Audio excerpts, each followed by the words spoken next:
they got to do is hear that song one more time in the next 2 days, and they get to advance in the playoffs. That's Jen Jensen's victory lap. This is the early game. I'm Elijah Campbell. He's Preston Thorne. She's Jen Jensen. She's excited because the Cubs won a playoff game yesterday. I'm telling you what, it's a good place to be right now. I'm going to savor it for all I can. Enjoy it. Get past the Padres, and you're in pretty good shape because then you get, the Brewers after this? I think so. And I like them in that series. I'm old enough to remember seeing the Brewers go to the playoffs a lot and not do anything with it. And I'm old enough to remember the Cubs winning the World Series, which a sentence before 2016 was a sentence where somebody said that they were very old. You would have been old. You would have been very, very old. Very old, yes. I will say, though, the one thing about favorite teams is sometimes if they love you good enough, they'll let you know when it's time to go to bed early. Cincinnati Reds did they do you that favor? They did. Night? Last night was, aside from a Monday, a rare sports night in the Thorne household. Everybody went to sleep, and I watched some sports last night. Yeah. Nice. I watched some sports. I watched the baseball game. I watched the basketball game last night, the caveat is I fell asleep on both of them. So I had to catch up. I had to figure out. I didn't realize that the Aces and Fever went into overtime in Asia again. Once again, GOAT status. But I watched a lot of that game, fell asleep on it, and I watched a lot of the Reds and Dodgers games. So yeah, little sports night for your boy last night. Yeah, Asia Wilson going for a casual 35 to take the Aces to the WNBA Finals. 35. Yeah, just 35 and 8. No problem. 5 assists too. Oh yeah, 4 steals and 4 blocks. Yeah, easy work. Best player on the planet. They're gonna win it all. I'm calling it right now. Mm-hmm. She's getting another title. So an MVP and a title season coming up for Asia Wilson. Yeah, I can see that. Best player on the planet. It was a really good sports night. I will say, though, it's funny. My girlfriend, who doesn't know much about baseball, not her thing, but she got invested because I was really invested. Shohei Ohtani comes up to the plate, and I'm like, this guy's really good. Like, for context, this guy's the best baseball player on planet Earth right now. She goes, oh, okay. And as soon as those words leave my mouth, boop, Swap. Smacks one out to right field. And I was like, Exhibit A. I was like, this is what we're dealing with. This is what we have to put up with. It was a great sports night. Great sports day yesterday because the playoff game started really early. Right. Yeah. Started at 1 o'clock yesterday. I didn't mind General Hospital being preempted for that game. I'm just saying. Anybody else, you might have had some issues, but for the Cubs, it was okay. Yeah. And for the game before that, too, Tigers Guardians was really good. Tarek Skubal, probably the best pitcher on the planet right now. Daytime playoff baseball is fun. It is really fun. It's a lot of fun. It is a whole lot of fun. I remember a whole lot of days in school of logging into the school computers to say that I needed to do work, but really I'm just checking scores. Because it's kids back before you could have phones in school. I don't know if they let kids have phones in school now, but we've gone 360. We're back. We're back to not having phones in school. Wow. But I remember having to, because we used to have to turn it off, put it away, and of course I didn't have a smartphone in high school. But I did have a service that would text me scores if I just texted a team name to it. You know what? That sounds ancient. It was like 40404 or something like that. I still can't remember the number of what it was, but there was a service that you could text either a player or a team name to, and it would give you the latest score on that team or the latest stat line for that player. It sounds so old. And it's not, but technology has advanced so quickly. This was like 2009. Yeah. Technology. Did those texts cost? Well, if they did, they didn't cost enough for my parents to notice. They didn't notice it? All right, cool. They didn't notice. If they did, it was not noticeable because I would run it up some days too. Mm-hmm. Like the NBA playoff season, if I had to go to my sister's cheer camp or cheerleading competitions or whatever, I would just the entire time. Los Angeles Lakers get the latest score. Atlanta Hawks get the latest score. This would be appropriate time for the nerd music right here. Yeah, this would be.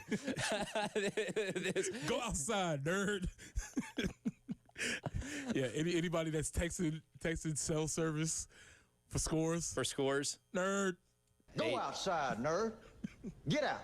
Go. At age 12 and 13, yeah, absolutely. Absolutely. That was taking up a lot of my attention. Oh, man. But we get a lot of time. That's the one beautiful thing about a bye week, too, is you get a little more time to enjoy some of the fall sports equinox type stuff. And if you're the South Carolina Gamecocks, you get to rest, recuperate. And I've always wondered this, that if you go into a bye week on a win, feels a little bit different than it's with a loss, too, because in the loss, the bye couldn't come at a perfect time, and everybody says that. I feel like that's like maybe the most overused term in football. The bye week couldn't come at a better time. It always comes at a good time. But after a win, is it always one of those things where you feel like you might lose momentum if you don't play for a week, or is it one of those things where, okay, I can mentally reset? I think it varies, but in this specific case for this team, I think it's a field where you can reset because you got the monkey off your back. You were going into that 0-2. You did not want to be going into the bye season 0-3 because then it's just heavy in the facility. It's looming because now we don't get to play for another 2 weeks. Now we have to practice, and every time we're practicing, we're talking about missing tackles or we're talking about what we didn't do right. We're talking about all the things that didn't go well. The vibes are not good after a loss for a bye week. So for this team to get a win, take a breath. You got 2 weeks. We can recover. We can, you don't want to say relax, but you can maybe take things a little bit slower. It came at a perfect time, for sure. The bye came at a perfect time. What was a bye week like under Lou Holtz? So I'm saying it depends. And you know, a lot of times the bye week depends on what your status is on the team. If you're a starter, bye week might consist of, you know, a lot of maybe some conditioning, corrections, going back to the previous game, correcting things. Maybe the first week you're not necessarily game planning for the next week. So it's a lot of corrections looking backwards. If you're a younger player, you're probably getting more reps during practice. You might be going full pads. You might be scrimmaging. You might be doing a lot of things because now this is a week where the coaches can now pay attention to you as opposed to the guys that are playing. So it really sort of depends on where you are as far as the team is concerned. But bye weeks, again, with a win, everything feels better. With a loss, everybody's anxious because you don't have that release the next week. You have to wait a whole nother 2 weeks, and it's a little bit difficult. Now, LSU's in a similar situation, except only because they have a bye week. They're going into a bye week with a loss. Correct. And now they're going into an absolute must-win for their season because I have a feeling if they come back from the bye week and they lose at home to South Carolina, playoff chances crushed. And I think you have to say that. If you lose at home to South Carolina, because there's still that feeling like the Tigers fans still feel like those guys you're going to lose to, even though we played them tight last year and we have gotten on them a couple times. But it's always going to be like them at home. Do you think you want to spend 2 weeks around Brian Kelly without football being played? We just have to be together with no actual purpose. We're just around. No. It's not a dude you want to hang around after a loss. Vibes are not high in that facility. Like, think about a bye week with Ed Ogeron. Fun, right? Last week. Go Tigers. Yeah, that sounds fun. Cookies. Great times. Bye week with Brian Kelly?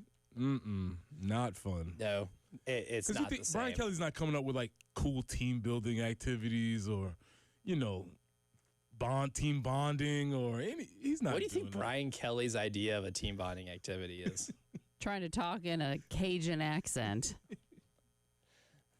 Now, guys, we're all going to fit in. We're all going to try the accent thing, which of course a lot of his players already have it because they do recruit the state of Louisiana pretty well. They do. Yeah. So the vibes not great at LSU, which is something that we can take advantage of. I see. That's the one thing when I look at that game here soon is maybe you can get them a little bit wounded even after a bye week. You can get them a little bit wounded. Yesterday for our poll question at 107.5 The Game, it's still got 4 hours left to be able to vote on it. It's pinned to the top of the profile at 107.5 The Game. The Gamecocks have a tough 3-week stretch coming up at LSU, home versus Oklahoma, and Alabama. Do they steal any of those? 14% say they take all three. 22.4% says they'll take 2 of 3. 43% say they'll steal one of them. And 20% say, nope, it's 0 for 3. Does that surprise you? That's a solid poll. Solid mean and, bell curve type of deal with that one. You saying, do any of those answers surprise me? Yeah. No. I think that's a pretty representative sample size of how the fan base feels. When we look through the text line, obviously you're gonna have your folks with the garnet glasses on who feel like, hey man, we coming off a big win. We had all that stuff happen. Let's go. Then you're gonna have, because the Kentucky game is actually just a Rorschach test for who you are as a fan. It's a really good Rorschach test all for it you is as a fan. Who are you as a fan? Because you beat a bad team. You beat a bad team, and that's the statement. We beat a bad team. If you're a positive fan, you'd be like, but look how we beat them. Defense, special teams, offense. If you're a negative fan, you're like, but look what they did in the first quarter. They're a bad team. It's not going to happen again. So it's just really how you see the world. It is. I personally, I voted they'll steal one of them. I think they get one of those games. Is it only considered a steal because we're ranked lower than those teams? They will be underdogs in all of them. Right. I have a feeling. I think even if Oklahoma is materialless, because thinking about like this too, and looking kind of at Oklahoma's schedule, at who they're going to have going into this game. They have Kent State this weekend, which you should win with your third string quarterback, or you could just win. You could win that one with Deion Burks, their wide receiver, playing quarterback. The fighting Nick Sabans, right? Kent State? Yeah, I believe so. Yeah. I think so. The Golden Flashes, the fighting Nick Sabans. Mm-hmm. That's who they have this week. Actually, I think that's who they have. Yeah, that's who they have this week. And I think they might have a bye on the 11th. Looking at it right now. But they still gettable. I think even with John Mateer, Oklahoma still potentially gettable, just because he can go into mistakes. Then they have, the 11th they have Texas. So Texas can be tough. You can get them wounded because Mateer's not playing for playing the Texas game. I did see on Message Board Geniuses where somebody said they saw John Mateer at a Chipotle, and they asked him if he's playing the Texas game, and he said yes, 100%. And I'm like, my brother in Christ, you did not talk to John Mateer. It is some college student that looks like John Mateer, and he is going to tell his friends that forever, that he got mistaken for John Mateer. He is not playing that Texas game. So there's a really good chance they come to South Carolina after their first loss of the season. He knew it was John because it was his online order. Is it John Mateer? Double chicken? John Mateer, quarterback. Quarterback Oklahoma. They at Chipotle now, they actually announce whose order it is, like it's an NFL draft pick. Quarterback. Elijah Campbell, radio host, 107.5 The Game. Do do do do do do do do. And then of course he hears John Mateer, quarterback, Oklahoma. And they runs up that way. Hey John, you playing against Texas? That's great message board fodder. I saw John Mateer at Chipotle. He couldn't even hold the bowl. His thumb is really in bad shape. It's bad. It's really, this is a bad He was eating sign. with his offhand. He just couldn't. It just wasn't working for him. But Oklahoma comes in here. I think you can get him wounded. Alabama comes in here. It's going to be tough because I went back and watched that game against Georgia because you really couldn't watch it on Saturday in its entirety. So I watched it in its entirety, and they looked really good. Like they went in there and I think they straight up won that football game. However, the Kalen DeBoer thing on the road against conference opponents when he's favored to win by multiple scores, not good. That's still a thing. I think getting one of those is certainly really doable. But coming up next, we talked about Pro Football Focus grades. We'll give our own personal grades for the Gamecock offense after 5 games this year, going into the bye week at different position groups. How do we think they did? We'll tell you coming up next.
Highway 262 between Veterans Road and Fairmont Drive. There is a report of an accident there.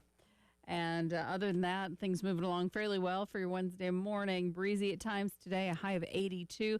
But the overnight low is what's going to change just a little bit. It's only overnight low about 56. And then Thursday night into Friday, overnight low of 54. So going to kind of need a jacket in the mornings a little bit more. 82 again for the high today, 77 tomorrow, 78 on Friday, low 80s for the weekend. But like I said, the overnight lows going to make it the mornings a little bit cooler. But right now, 68 on 107.5 The Game.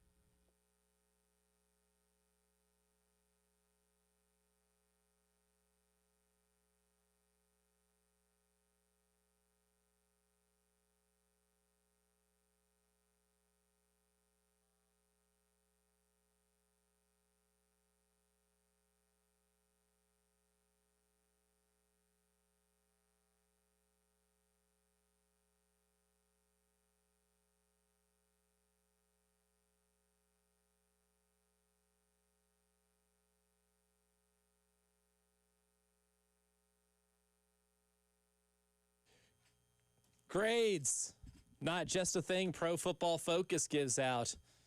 They give number grades. Here, we give letter grades.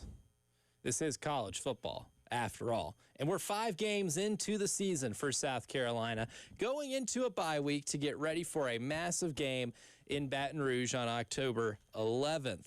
So that being said, Preston Thorne, you ready to go by position group on the offensive side of the football and give... What would we call it? This wouldn't be a midterm because you're not halfway through the season. We're not halfway, but we're close. We're getting close. We're getting close to midterm. Yeah, this is about as close, you might call it midterm. So these are midterm-ish. We'll call it bi-week grades, but we're close to midterm for sure. We're getting close. So this is how we're grading them going into the midterm. Let's start off with the quarterback position. And I think we have decided we are going to give them on the count of 3. Mm-hmm.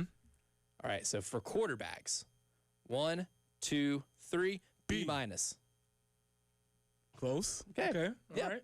Pretty much same way. Pretty close in there. I was waffling on what I was going to give for the quarterback, and we've actually had quarterbacks because there was injury. You forget about that. I'm old enough to remember that.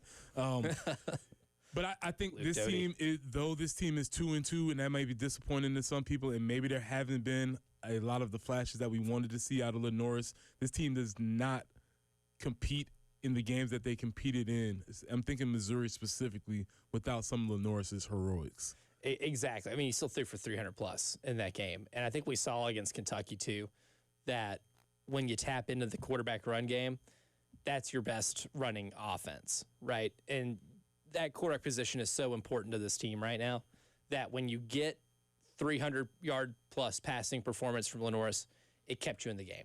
It got you a lead going into the fourth quarter on the road against Missouri. You're in a position, and in some of the games this year that you have coming up, you just get me to the fourth quarter to where you can get in a position to win. Other position groups let them down against Missouri. I can't put that on Lenoris. You struggled offensively against South Carolina State, still figuring some things out. Virginia Tech game, you win because on offense, too, obviously defense helped you out, special teams helped you out, but Lenoris played really well in that game, including the 64-yard bomb to get the last score, including the designed run to move the chains one last time to keep the ball out of Virginia Tech's hands. Those moments throughout the year, it's been really good. Right, and when you take it in totality, I think you have to say that. And I guess the only reason I don't give it an A is because I want to see a little bit more. I guess I'm grading him against him. He set a standard really high. And that's probably the only reason why it's not an A. Running backs. 1, 2, 3. D plus. Same range. I said D. You said D plus. So I'll let you go first. You don't have a 100-yard rusher this year. Factors in pretty heavily. And like a 100-yard rusher in a game, right? And if you look at the running backs throughout the season, kind of in its totality, you haven't had somebody kind of take over and be the guy, right? Like the bell cow. Now, over the season, Faison has 163 yards through 5 games. 4 yards per attempt, Oscar Attaway, 119. Yeah, only have 2 running backs that have broken 100 yards for the season. That's my problem. Yeah, so we far. we barely have anybody that's broken, and we don't have anybody that's broken 200 yards for the season. This is game 5. Yeah. Coming up on game 5. That's unacceptable for a group. And for me, the biggest reason why I said D is that essentially I haven't felt that there was a breakout from the position. We've been searching for RB1. We have not found it definitively. That's not good for me. I wanted, at some point, I wanted somebody to take the mantle, and I don't feel like anybody's done that. The most you have in terms of yards per game is Rasul Faison at 32.6. Not gonna cut it. Not going to cut it, and it's cost you a game. The lack of running has cost you a game. Missouri, when you have -9 as a team.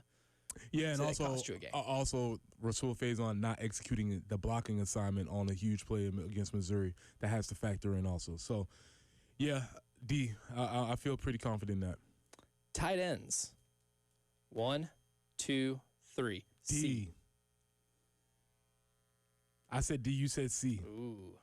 So I'm giving him a C because blocking has been good sometimes, bad sometimes. Their ability to be a threat in the passing game, good sometimes, bad sometimes. It's almost a complete wash for me. That's fair. The reason why I give it a D is because I don't think Brady Hunt's played very well in the blocking game, which they've needed to do well. Been better in the passing game, I don't say. think Michael Smith has played well in the passing game. And those are the two ones that we competed that we needed to work on. Mm-hmm. Brady Smith was going to be the blocking tight end. Michael Smith was going to be the athletic tight end, and they haven't done either one of those things. And so while Jordan Dingle has been a pleasant surprise, that's been cool. He's probably your best rounded tight end right now in terms of not by physical shape, but by pass catching, blocking. Had a really good pass catching game against Vanderbilt. Had really made the seal block to give Rasul Faison on that 12-yard touchdown run against Kentucky. Probably your best most well-rounded tight end right now. But you just like to see more. I want to see more out of what they were supposed to be doing this year. And selfishly, I want Mo Brown specifically. Mo. Wide receivers. 1, 2, 3. C. Yeah, there we go. Say the exact same one. All right, so but why? Why do you say C? Similar to tight ends, a lot of good, a lot of non-existent. You got a lot out of Nick Harbor early. Teams are now starting to play him differently because they are scared to death of what he can do over the top of the defense. And Vandrevis Jacobs has taken over that mantle, 2 straight 100-yard games. That's really good. But those are really the 2 wide receivers. That's it. In terms of constant in the production. preseason, we were told that the wide receiver room is deep. There's so many guys. They're talented, and they may be. They just have not shown up on Saturdays to this point. They may be practicing well. They may be doing whatever, but they haven't shown up on Saturdays. And to me, that's where that group gets. I see the talent. I can see it. The production needs to be better, though. That's my thing. Is the production does not meet what the talent that we've been. Yeah, we can only grade you on your test. Yeah. And that's on Saturday. Can't grade you on your practice test. Yeah. That's great. It's great. It'll get you playing time, but there just needs to be more production from that unit. Offensive line. 1, 2, 3. D minus. Ooh, okay. You said D minus. D minus is very close. It's close to failing. It's close. What in your teacher heart said that I'm not going to give them an F? I'm going to give them a D minus because pass blocking has been good at times. Like in the game against Kentucky, your tackles, one of whom was a backup, did not give up a pressure. Josiah Thompson, Tree Babalade did not give up a pressure. And that is improvement. I will acknowledge the improvement. The run blocking is the thing that really anchors this right now because your traditional running game is non-existent. Yeah, I mean, I agree. I said D. I waffled between giving a D and an F. I only gave him a D because I feel like they should still have a chance. There has been some time. I didn't give him a D because Casey Henry has improved. He's played really well. And to me, he was the weak link on the offense last year, and he's improved dramatically. Unfortunately, he's hurt right now. He was in a sling on Saturday, so we'll see what that is. But my D was based on Casey Henry improving, but also the guys from the transfer portal being absolutely underwhelming. Yeah, and that's kind of hindered you a little bit. We'll give our grades for defense later this hour, but coming up next, Football is a game of inches, and we were given plenty of examples over the weekend. That's next.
We do have a detour in place, South Lake Drive at Gibson Road. There is an accident. And again, that is closed at this point, so detour is in place. That's South Lake Drive at Gibson Road.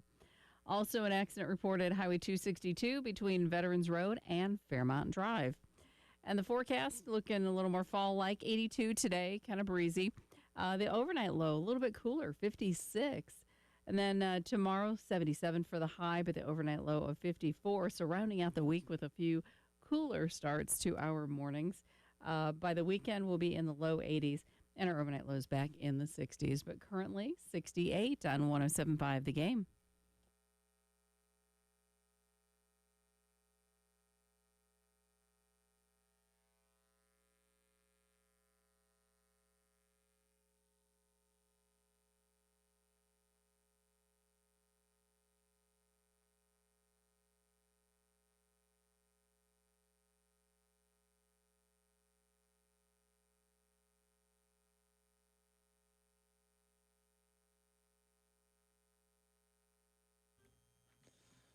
Football is a game of inches. If there's anything Al Pacino can teach you that is applicable to your life. Got a lot of films where there's probably not much you can. But at any given Sunday, taught you that football is a game of inches. And we had plenty of examples in the weekend in football that were perfect microcosms of that notion. Any given Sunday, perfect example of a good bad movie. Yes. It's bad movie, but it's good because it's bad.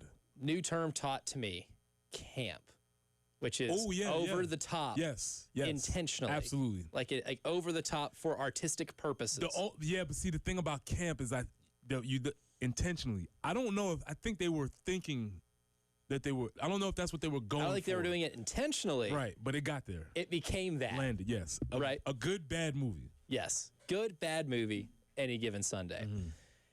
And when I look at all the things, I think it started off on Friday because Florida State could have avoided that disaster against Virginia. Even with a little bit of officiating help, with Virginia not knowing the rules and the officials saying, okay, that's fine. No, we'll reset the play clock and you can get your offense back out here. They could have avoided that actually mattering because in the second overtime, when Florida State needed to answer, Deuce Robinson was running down the sideline, wide open. Tommy Castellanos hit him right in stride, but he bobbled it as he's going into the end zone and kept bobbling it and bobbling it. And in real time, I was like, oh, he finally corralled it before he went out of bounds. He's bobbling it, and then he has his hands on both sides of the ball, and then he removes them for a second, and the ball's kind of suspended in air as that right foot is stepping out of bounds, and then clamps back on it after that. Therefore, it's not a catch. If he does not move his hands 1 inch away from the ball and just gives the mere appearance that the thing is secured in his hands while he still had a toe in bounds, Florida State scores a touchdown. They have at least a 2-point attempt to be able to send it to a third overtime. In your opinion, was that in the spirit, without instant replay, in the spirit, did they have the spirit of a catch, or do you think it was a non-catch? In the moment, I was like, he might have gotten it at the end. Like, I felt like he might have. But also, I'm really cool with punishing a wide receiver for not making that catch cleanly. Okay. Because it hit him right in the hands. It did. I mean, he was right in stride. I did not feel terrible for him because I was like, buddy, you had that thing originally. And you can't bobble it 6 times as you're like running through the end zone. So I get it. We talked about this yesterday. No, we talked about it on Monday, but Georgia Tech, Wake Forest. The game, Georgia Tech gets out of there. They get away with it. They barely get away with beating the fighting Robbie Ashfords. But the only reason they get away with it is because there was an offsides call that was not called, an offsides infraction that was not called. Phantom offsides call. By Georgia Tech. They jump offsides on third down, which get on the line. What are you doing? Right. Terrible. It's Terrible. third and 6, son. You can. It was actually 3rd and 4, I think. You cannot jump off sides here. You cannot. It's 3rd down. What are you doing? You're handing him a first down. He jumps off sides. Everybody sees it. The center snaps it. He does exactly what he's supposed to. Everybody's looking around like, are you going to call this? They don't call it. Robbie Ashford does what he's coached to do, takes the free shot, incomplete, and everybody's still looking around for the flag. Does not get called. Wake Forest punts. Georgia Tech receives. End up going down, tying the game, taking it to overtime. Game goes into double overtime. Fighting Robbie Ashford's do not win on the last play. All because of that offsides, which was blatant. It was absolutely and this was not even a thing where this is not a judgment call. This is not objective. I'm not subjective. Black and white. It was right there. You jumped over the line and they did not call it. And so yeah, game of inches. If he calls that offsides, it is a first down. Wake Forest kills the clock. It's over. Game of inches and a game of judgment. And sometimes the poor judgment helps a team like Georgia Tech completely get away with it. Another one, too, Penn State, Oregon. That's another one I'm excited to go back and watch in its entirety. I'll see how the games happen on Saturday night, and then I'll use a lot of my time during the week to go back and watch all of it just so I can get the real feel of the game, right? And in Penn State, Oregon, where Drew Aller played all right. I guess the narrative with him is that he has been bad in these big games. I don't think he's bad. He's all right. But you're not paid at Penn State to be the quarterback of that team and just be all right. You're supposed to elevate them a little bit. Sounds like his coach. Exactly. Oh, and we're getting to James. Oh, James, you're not off the hook, buddy. But Drew Aller, after Oregon scores a touchdown in the second overtime, doesn't get the 2-point conversion, almost got intercepted in the end zone, almost returned it for a touchdown. Or for, I guess, a 2-point conversion. Wouldn't have been a touchdown, but you get the point. First throw. I mean, he commits a cardinal sin of quarterbacking and locks in on that first route, that first option. He was steering the wheel route the entire time. And the throw was there if you put maybe 2 more inches of air on the ball, because Dylan Thieneman made an incredible play to jump up and intercept that ball. He is not picking that ball off if it's just 2 inches higher.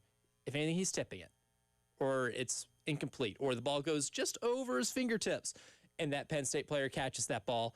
They get inside the 5-yard line, which is probably where it would have been. He had safety and corner help. It probably would not have gone for a touchdown, but it would have moved the chains, and it would have gotten them in a goal-to-go situation in that double overtime where they seriously would have had a chance to finally exercise some demons in Happy Valley. And like you say, if you just put a little bit of pitch on it, just a little, not even a lot, just a hair more. But you know what?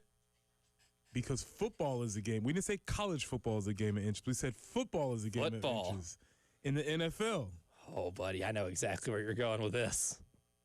A.D. Mitchell, get on the line. You'll get on the line later again. He's going to be getting on the line. But, man, come on, man. Come on, man. We can't keep doing. Are we still having this same conversation? Son, score the ball all the way through the end zone. You cannot drop the ball at the 1-yard line. It counts. It's just as sweet. It's just as fun. You can celebrate 1 yard into the end zone as you can 1 yard before the end zone. You cannot drop the ball. No. I mean, and that ends up just losing a fundamental thing. This is flag football days, kind of like. Something happens in their brains where it's like, I'm about to score. He made it ruined a great play, too. Great play. He made an incredible play. The wild thing, too, that would have been his first career NFL touchdown. Man. And you know, it fascinates me how they can run like right along the line, and their little toes are like within a millimeter of a blade of grass of staying, but they can't seem to figure out to get across the end zone. What? That's another great point, because he's right doing there. Tiptoeing right on the sideline, and it was almost about to be a perfect play. This has been like an epidemic throughout football, but I think what made this one worse to watch was because, like, when you saw Deshaun Jackson do it, there were a couple times he would just drop that ball like 2 yards short. Like, it wasn't even close a couple times. And you've seen some people do it. I still remember Georgia's Mikey Henderson in a game in 2006 where he does it. It's egregious, right? And he has no idea he did it. He's running in the end zone. They're celebrating. They're doing their thing. And he has just no idea what he did. And they go back and look like, oh, buddy, that was not remotely close. A.D. Mitchell brings his hand out to stretch it past the goal line, and it's coming out as he's doing that, and he knows immediately, oh, bleep, what did I just do? Because he's chasing the ball through the back of the end zone, dives for it, can't get it, and you know immediately that he messed up. He picked it up and he looked around like, did anybody see that? Anybody Nobody's here. Nobody's looking. And nobody's watching, yeah. That's fine, buddy. Nobody's watching. A.D. Mitchell gets an F for that. But what are the letter grades that we're giving out to the Gamecock defensive players? We'll do that next.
We gave our offensive grades earlier.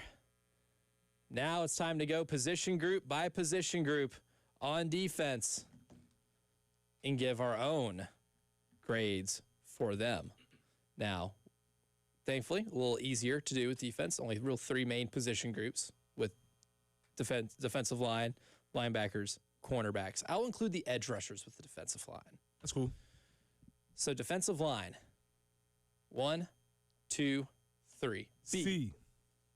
All right, you say C. I say B. Okay, so I think I'm higher on one and lower than one. I'm a little lower on the defensive ends and the edge rushers, even though they had a great game against Kentucky. And I think I'm higher on the defensive tackles. And this is all based on grading on a curve. Which is fair. This is all great. This is all grading on the curve based on. I think the defensive tackles have played extremely well to expectations. The defensive ends have played about to expectations, where I need a little bit more from them, but I'm fine with that. Yeah, I think my B is what kept you from an A. Like if you have just normal tackling games against Vanderbilt, Missouri, it's probably an A, right? Even if Ahmad Hardy runs for $150, but you don't give up 287 yards on the ground, you don't miss 16 tackles. A, you probably win that game. There's a good chance you could win that game.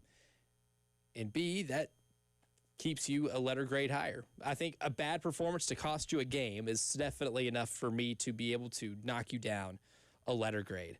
Linebackers. 1, 2, 3. C. Because, again, with the wide receivers, I have the same sentiment, same feeling. Some good, some bad. There are some obvious strengths and some obvious weaknesses. Not the best in coverage, but they are fast. Justin Okoronkwo was a lot better than I expected. I still want to see more from Sean Murphy. But Fred J.R. Johnson had that incredible first game, and he's shown some flashes, but also there's been some times, too, where in the running game it has not been maybe where you'd like it. For as good as he was against Virginia Tech, he was exposed. His youth was exposed against Vandy. Yes. And we've seen that a little bit. So I'm totally fine with that. Yeah, I think the Vandy game alone was just not a banner day for the linebacking group. Defensive backs. 1, 2, 3. C. A lot of C's across the board. Yeah. And I think that's universally accepted. I think they've been average, and again, C's get degrees. You know what I'm saying? C's win ball games if you can have an offense that can do things. So, and to me, this is more in line with what we thought the defense was going to be because they were replacing so many players. Yes. And so a C it's sort of like the same C that I got out of my stat 101 class. Like walk out of there like, yes, I did it. That's what I was supposed to do. This is the best I could do. And, some C's you're disappointed with and some C's you're like, that was as good as I could get on that. It's a Tommy Boy thing. Yeah. It's like, hey, I'll take it. So that's how I feel about the defense as far as their C's are concerned. It's normal for some people to be in college for 7 years. Yeah, they're called doctors. Great movie. Fantastic film. Example of a good movie, right? Not a good bad movie. Not a good bad movie. A good movie. Exactly. Tommy Boy falls in that department. And here's the thing, too. You've had some good, some bad. You'd like to see. Judge Collier can't help that he was hurt. And that was a guy you were going to rely upon a lot in that secondary. Jalen Kilgore couldn't help that he's hurt. He's played, but he hasn't been Jalen Kilgore. Like to see more out of Miles Norwood. I mean, there was one play in the Kentucky game. We don't think about it now because the pass wasn't complete because Cutter Boley threw it into the stands almost. But Miles Norwood got beat. That Kentucky receiver, I think it was Jamori Macklin, had a few steps on him. And probably would have resulted in a score. I guess the other reason why, my other thing that I've been happy with is that you haven't seen any totally blown coverages.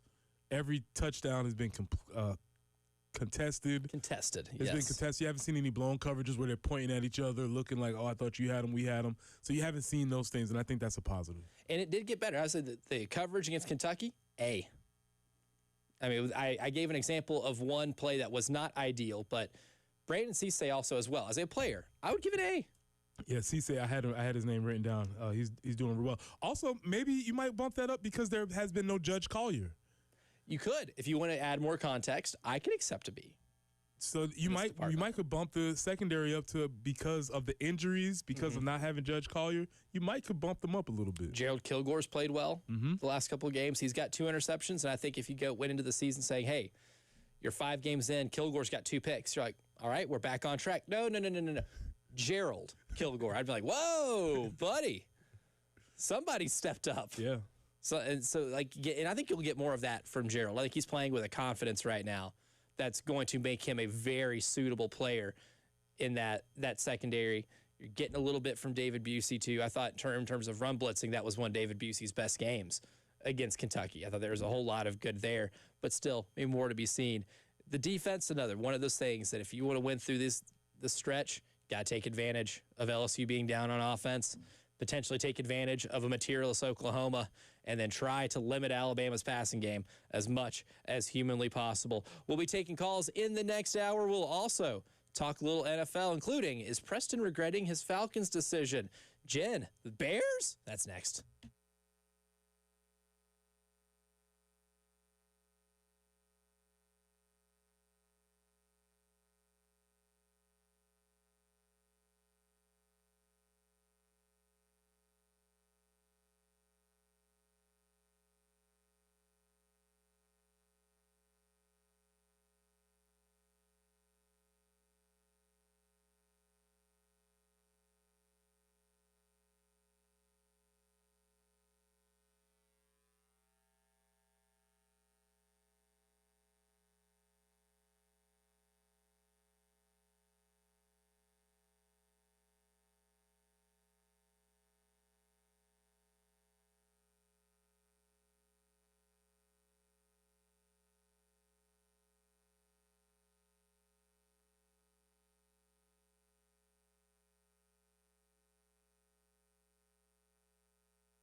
Bluff Road near Congaree Road, an accident reported. Also still working on Highway 262 between Veterans Road and Fairmont Drive.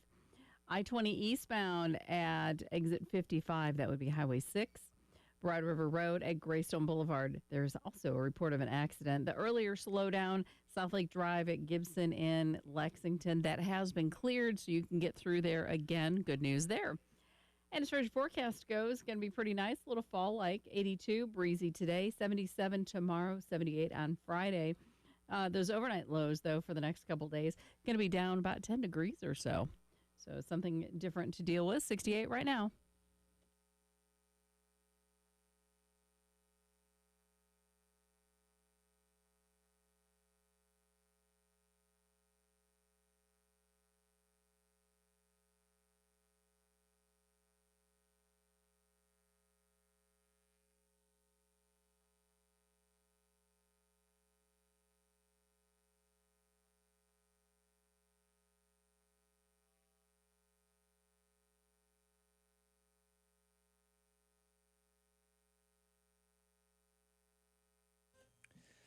Hour number 2 of the early game starts right now. I'm Elijah Campbell. He's Preston Thorne. She's Jen Jensen.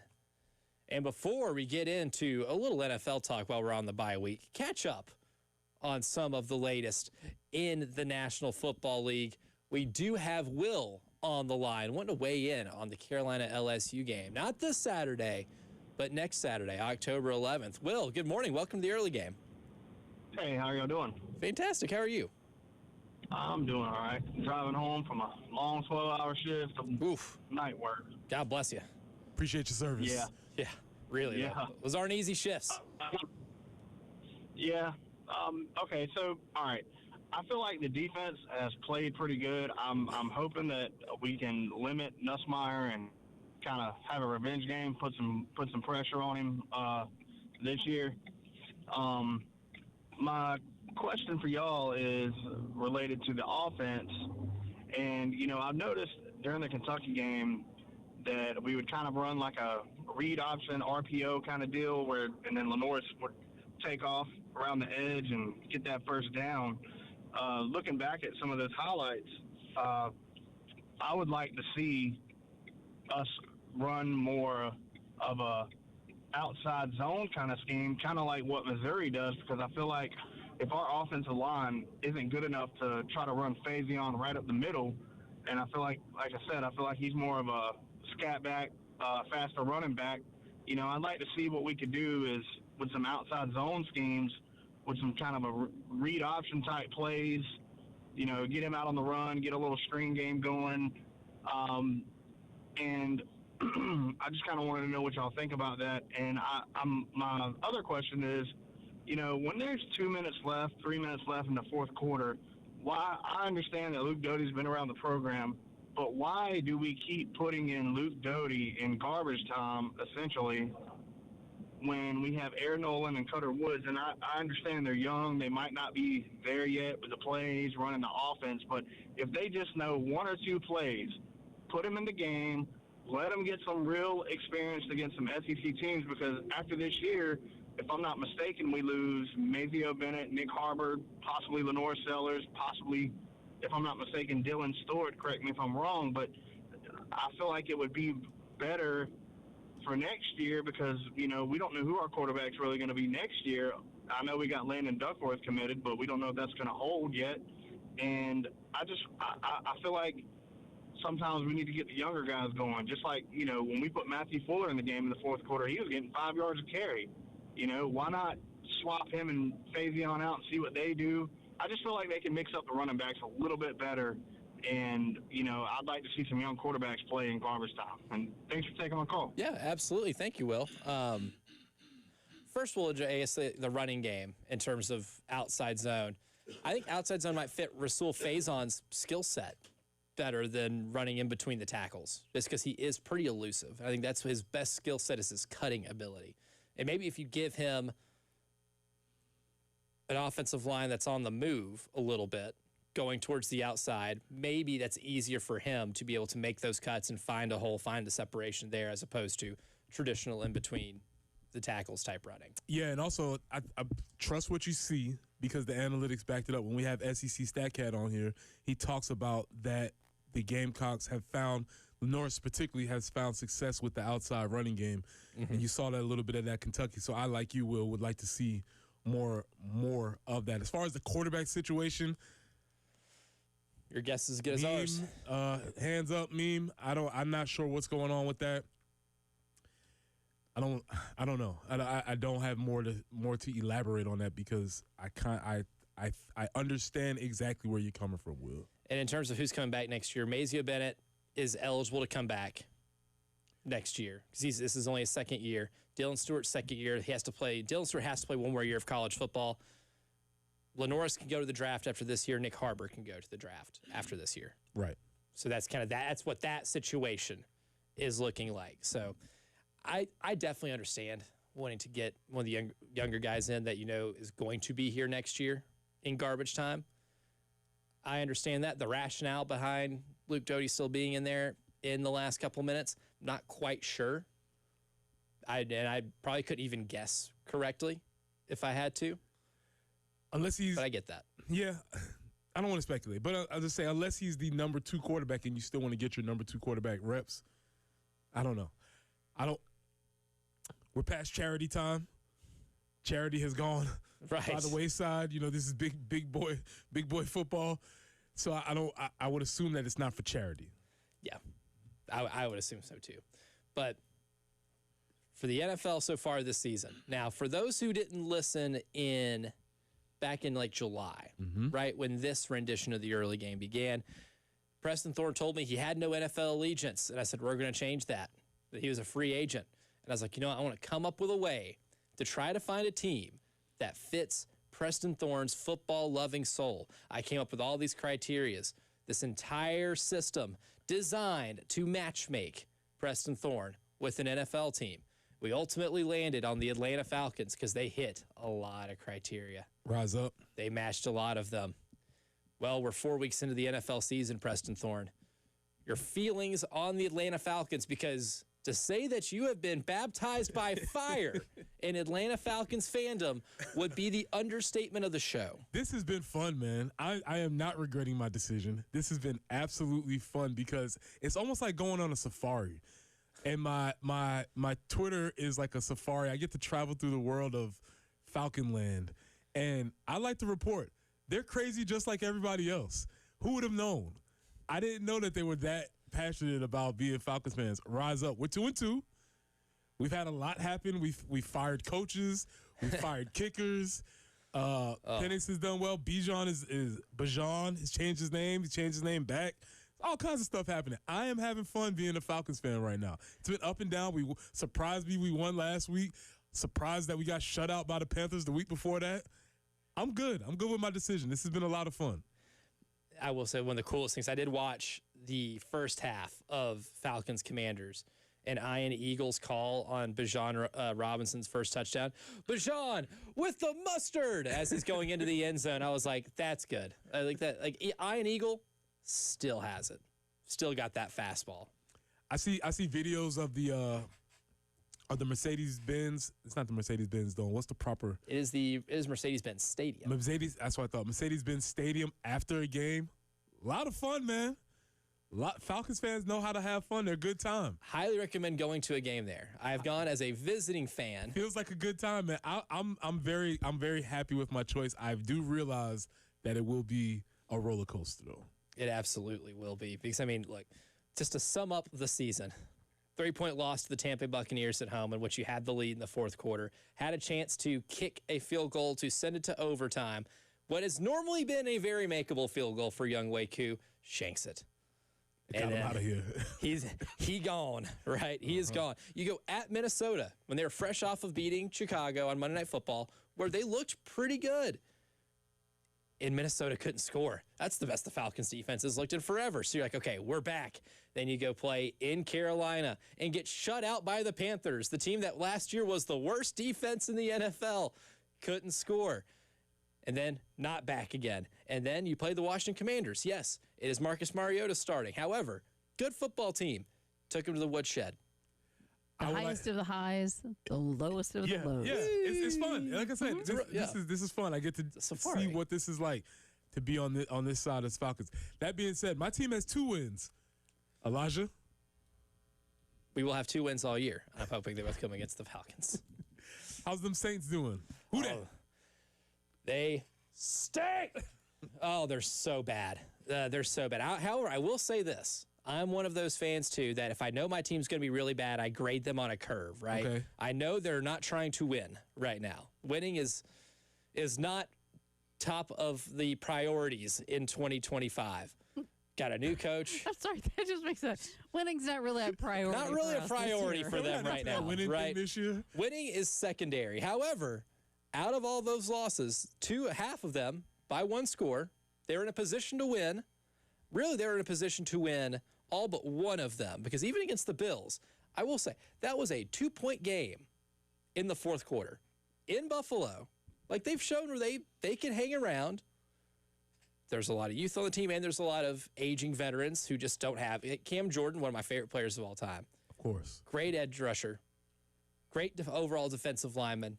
But one of the best I've seen. Yeah, it's time. It's time. Demario Davis, to me, one of the best coverage linebackers in the NFL for a long time.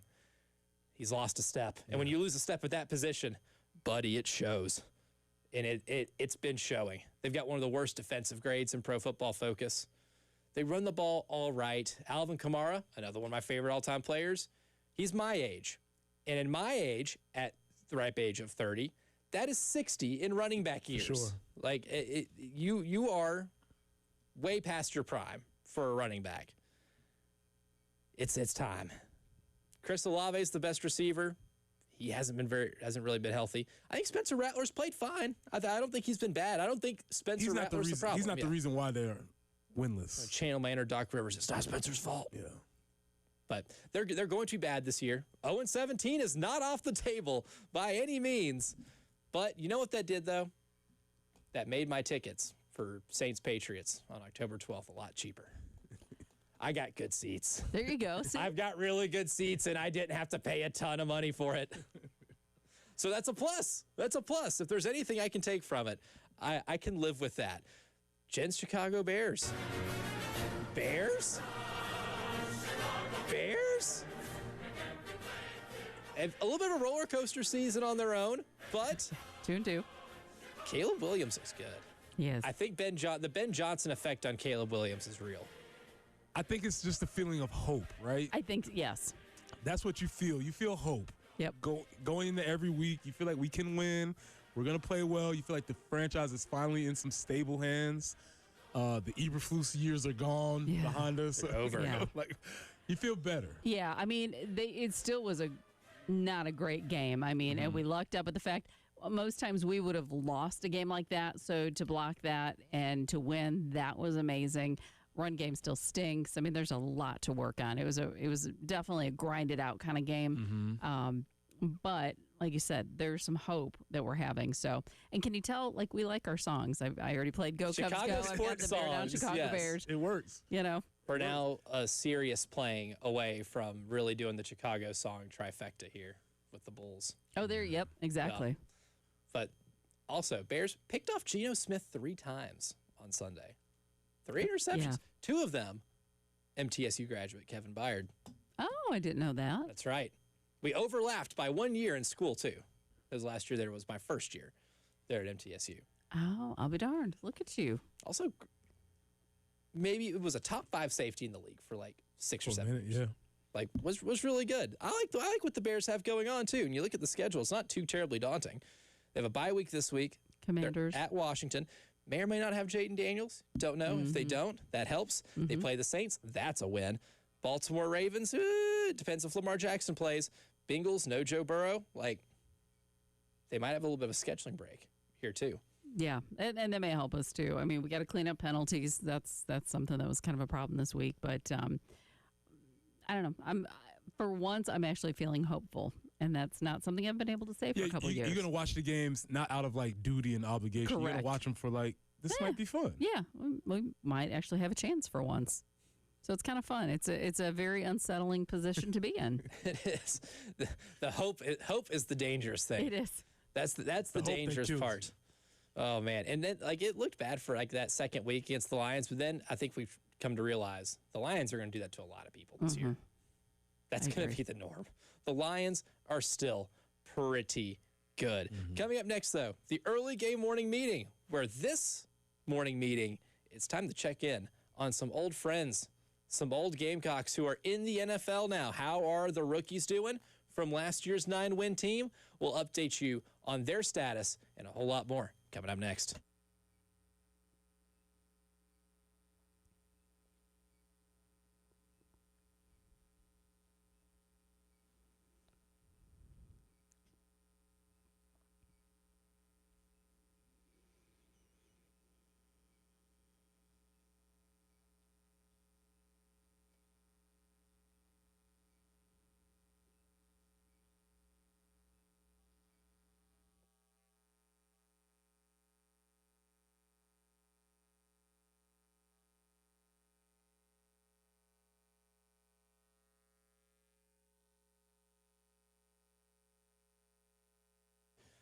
Preston Thorne's decision to pick the Atlanta Falcons as his favorite team has proven to be an exciting one at that.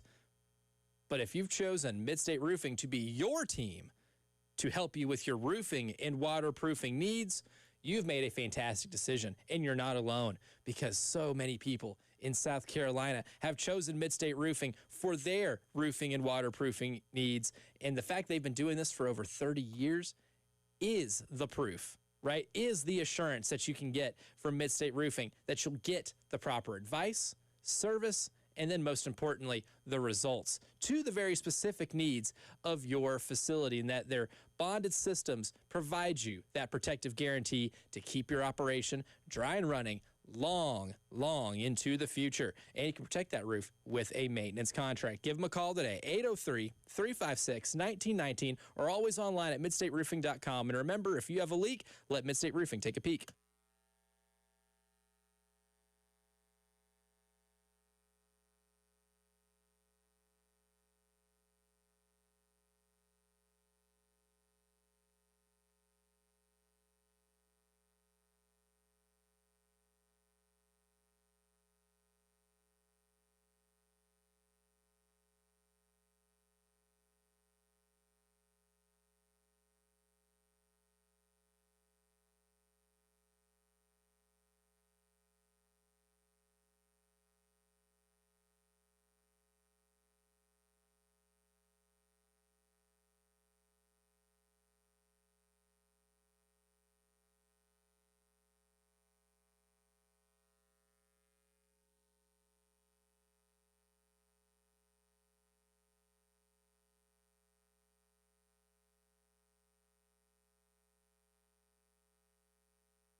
Accidents to let you know about: Bluff Road near Congaree Road, also Faro at Hardscrabble. 262 between Veterans Highway and Fairmont Drive getting cleaned up now. I-20 eastbound at Highway 6, also I-26 eastbound at St. Andrews Road. One more to make you aware of, and that's Broad River Road at Greystone Boulevard. Going to be a little more fall-like, 82, breezy at times today, but that overnight low of 56, so really about, 10-ish degrees cooler than we have been seeing in the mornings. 77 for your high tomorrow, overnight low of 54. 78 for your high on Friday, low 80s for the weekend. 68 currently with a little bit of a breeze on 107.5 The Game.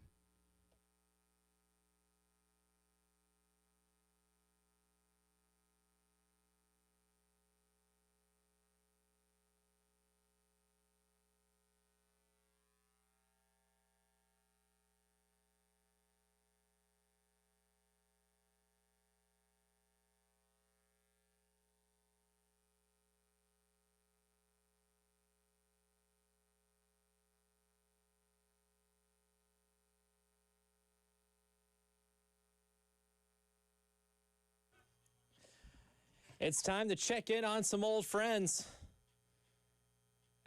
And as always, it's time to get this morning meeting started the only way we know how. Morning. Repeat after me. Today will be an awesome day. Yeah, well, Let's go. Good morning, great today. Today will be an awesome day. Good morning, great today. Today will be an awesome day. yes, it will. Gamecock's got a lot of players in the NFL. Man, more than you think. I don't know what the official numbers. I'd like to see it grafted out to see which teams have the most. Obviously, Georgia, Alabama would be up there. But there's a significant number of dudes that are playing in the NFL, active, practice squad, IR. It's really impressive. It is. And one of the cool things about cheering for a team like South Carolina is that if you don't have a real NFL allegiance, you can follow some of these players to the league and be able to follow them on Sundays, right? Like you could be able to track their progress, be able to see how they're doing, and cheer for certain teams because of certain players. And this past year in the NFL draft, you sent a few guys to the National Football League, especially on defense. Would it surprise you, though, Preston Thorne, that the clear number one player on that defense so far in terms of production early in the season would be Demetrius Knight? It doesn't surprise me. It doesn't surprise me. It just seems like his game is continuously improved, and he's well suited for the NFL type of game. And also, grown man. Grown man.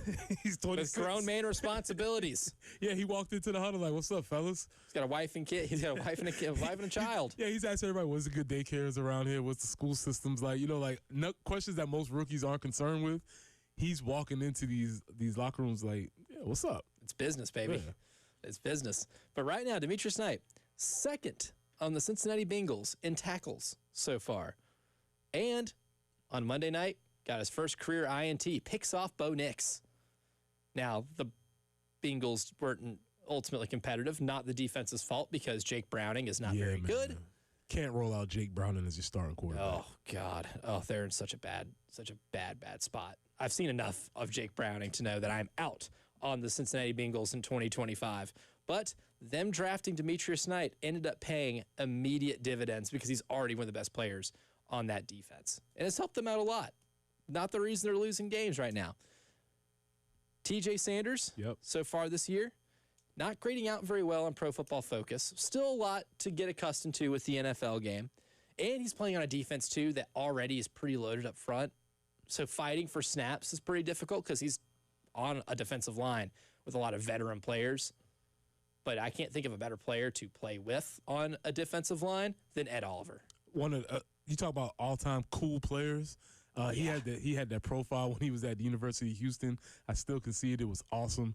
But he's one of the all-time coolest players just because he doesn't look like you think a typical nose guard would look in size or stature, and he just goes out there and wrecks games. He does. And he does it. He's been doing it. He did it in college. He does it in the league. He's an awesome player.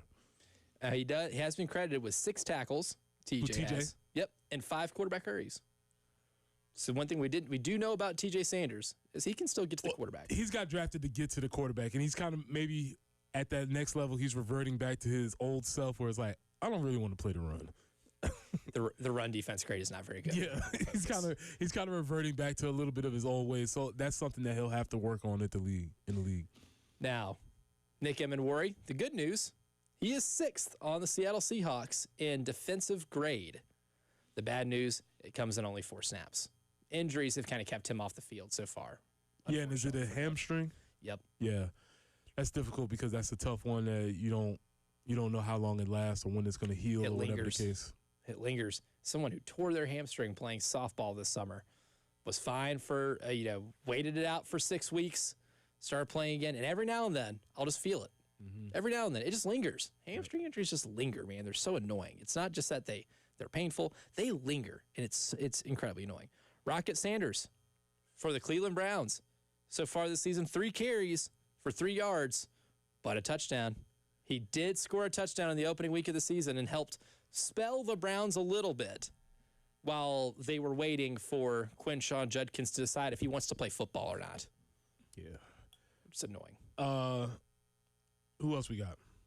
We have Rock Sanders, and then going into some previous draft classes. You left. You know who you I left off my Saints.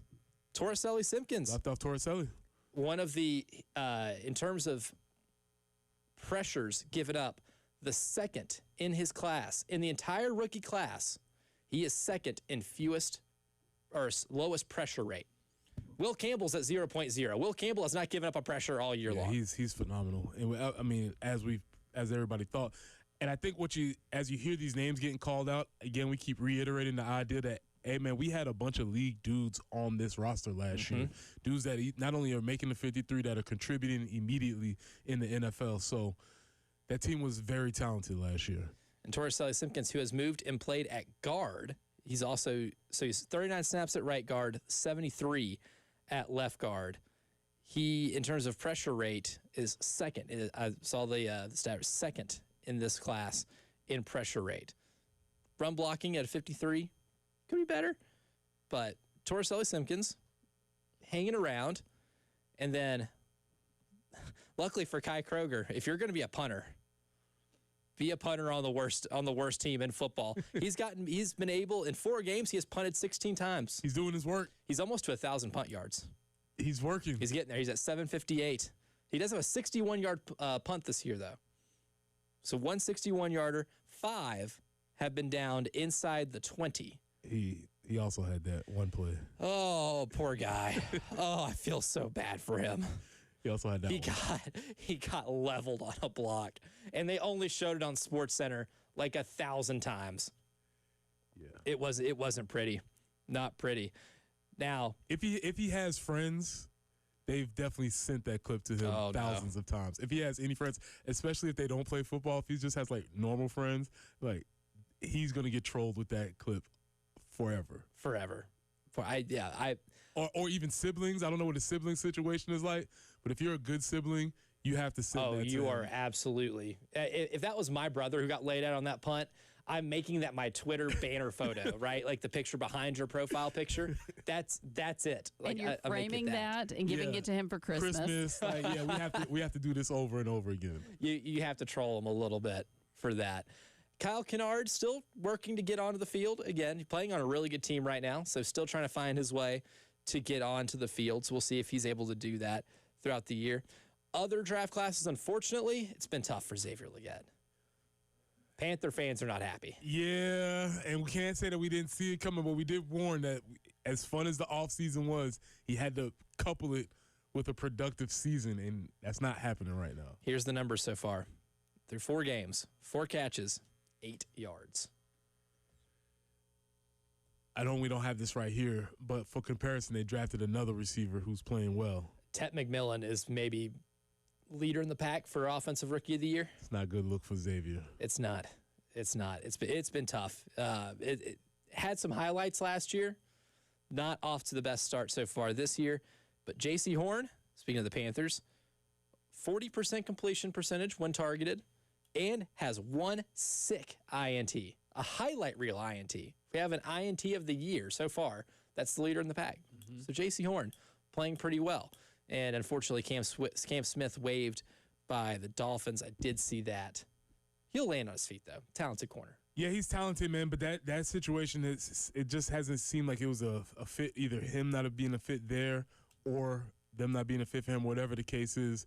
Usually if somebody's drafted that high, they'll get another opportunity depending on what the word is around the league about him, why he got waived, what's the situation. That's something to keep an eye on.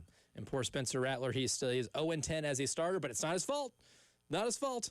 And has played all right. Maybe one day he'll get a win here in this season. But coming up next, time to give out the Denny Green Award. They are who we thought they were. Next.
Broad River Road at Greystone Boulevard working that earlier tie-up, as well as I-26 eastbound at St. Andrews Road. Of course, that's exit 106.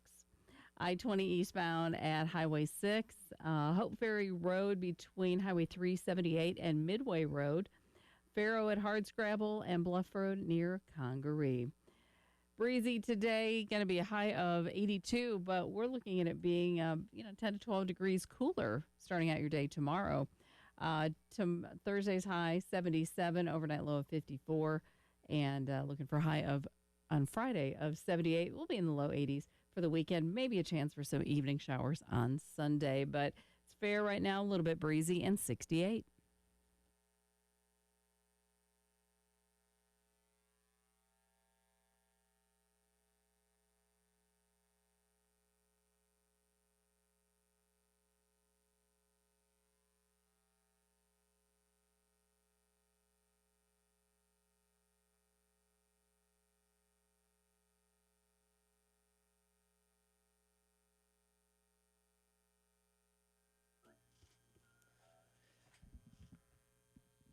The Bears are what we thought they were. They're what we thought they were. We played them in preseason. Who the hell takes a third game in the preseason like it's bull?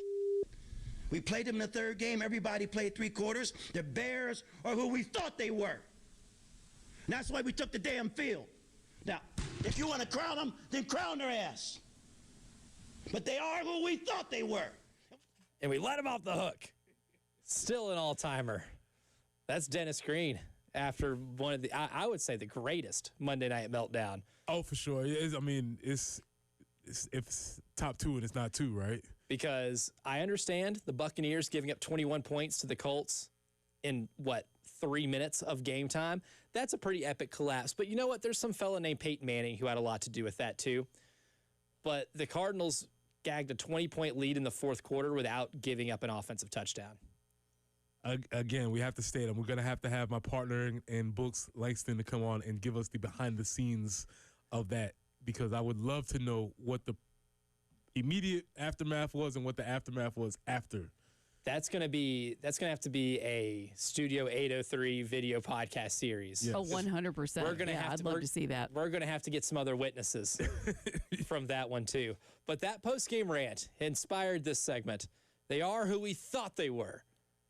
So in college football, NFL, and in sports too, because last night provided us an example of somebody being exactly who we thought they were. You want me to go good or bad here to start with? Let's go bad. Bobby Petrino. He is who we thought he was. Opportunist.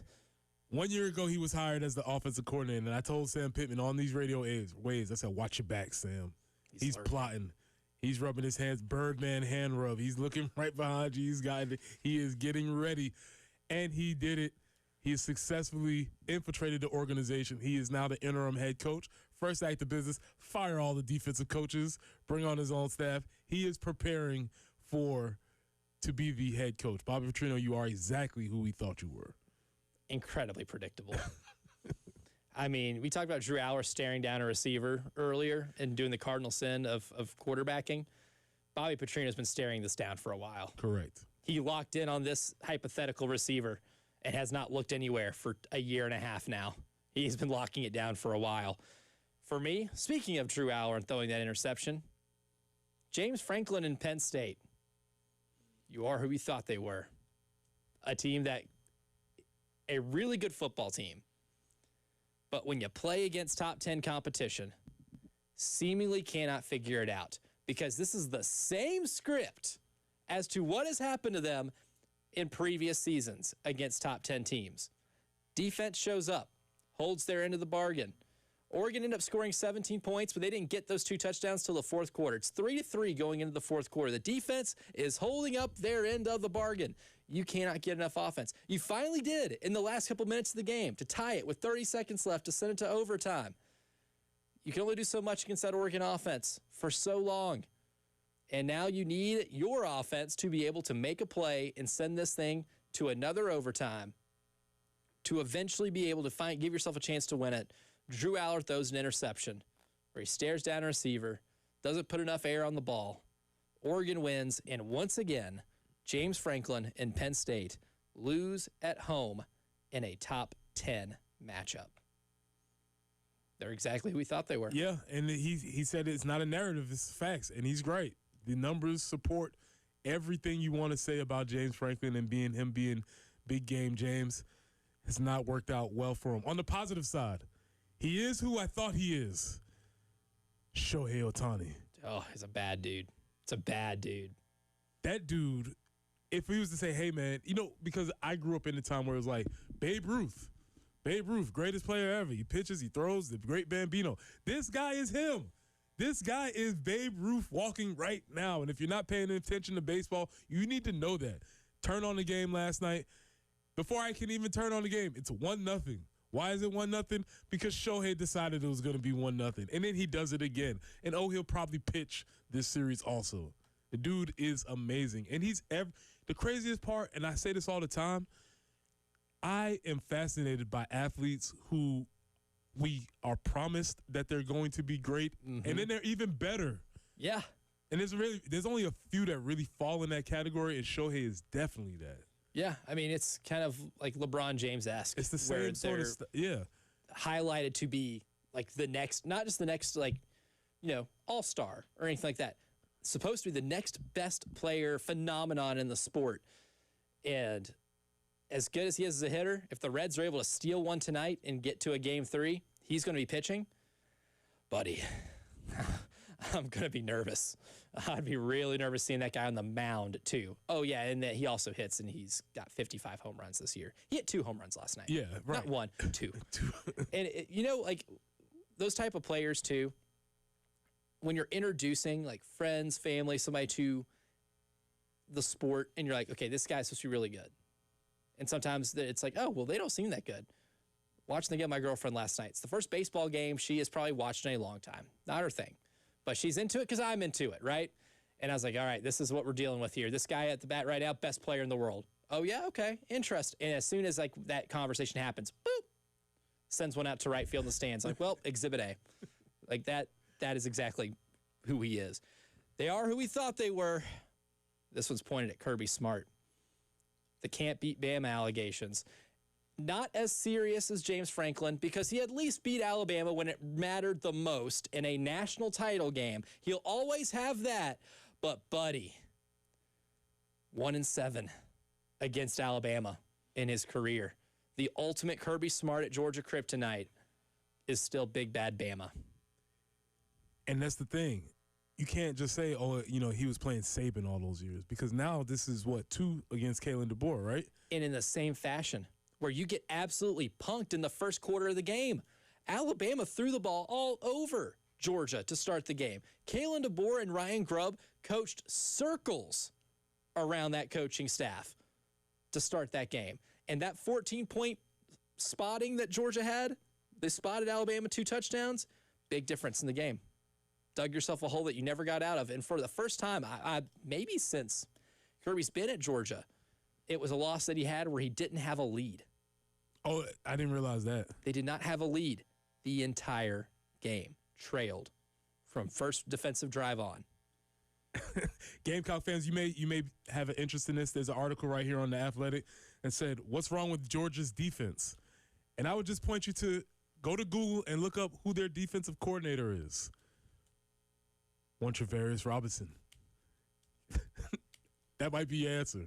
We know very well. Yeah, and they also have a lot of cooks in that kitchen. Yeah, again, who's the defensive coordinator if Kirby's there and T-Rob is like the co-DC or something? The co-DC, yeah. Something along those I lines. think he shares that title with someone else, too. That would be where I would start first. If you want to ask Athletic, you didn't need to do Seth Emerson, you didn't need to do a lot. I could have answered that very early. Last one here real quick before we get to the break. I got to throw Jackson Arnold in here, too. You are who we thought you were.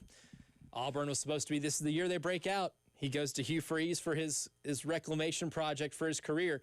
Their one big win so far this year against Baylor, well, it's because they ran the ball up and down the field. Jackson Arnold didn't have to do much. He didn't do much at all. Got sacked 10 times against Oklahoma and looked incredibly uncomfortable at Texas A&M in another loss for Auburn. But coming up next, my personal favorite segment, Get on the Line.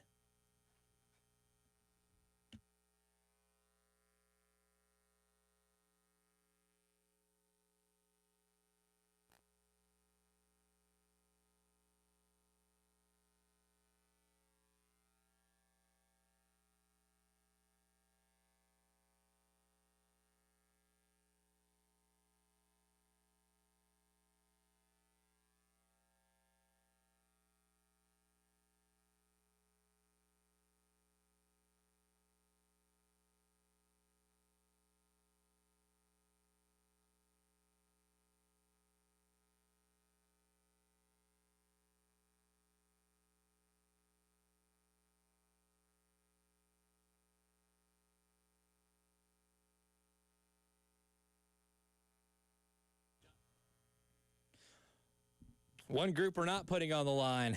That's the Ecton Law Firm, because for years in the state of South Carolina, the Ecton Law Firm has been helping people, their individuals and businesses with tax issues. One of the best parts of the Ecton Law Firms, they specialize in tax relief, and it's not just personal tax issues. If you're having issues with business taxes as well, can be a little tricky, John Ecton and his team are here for you.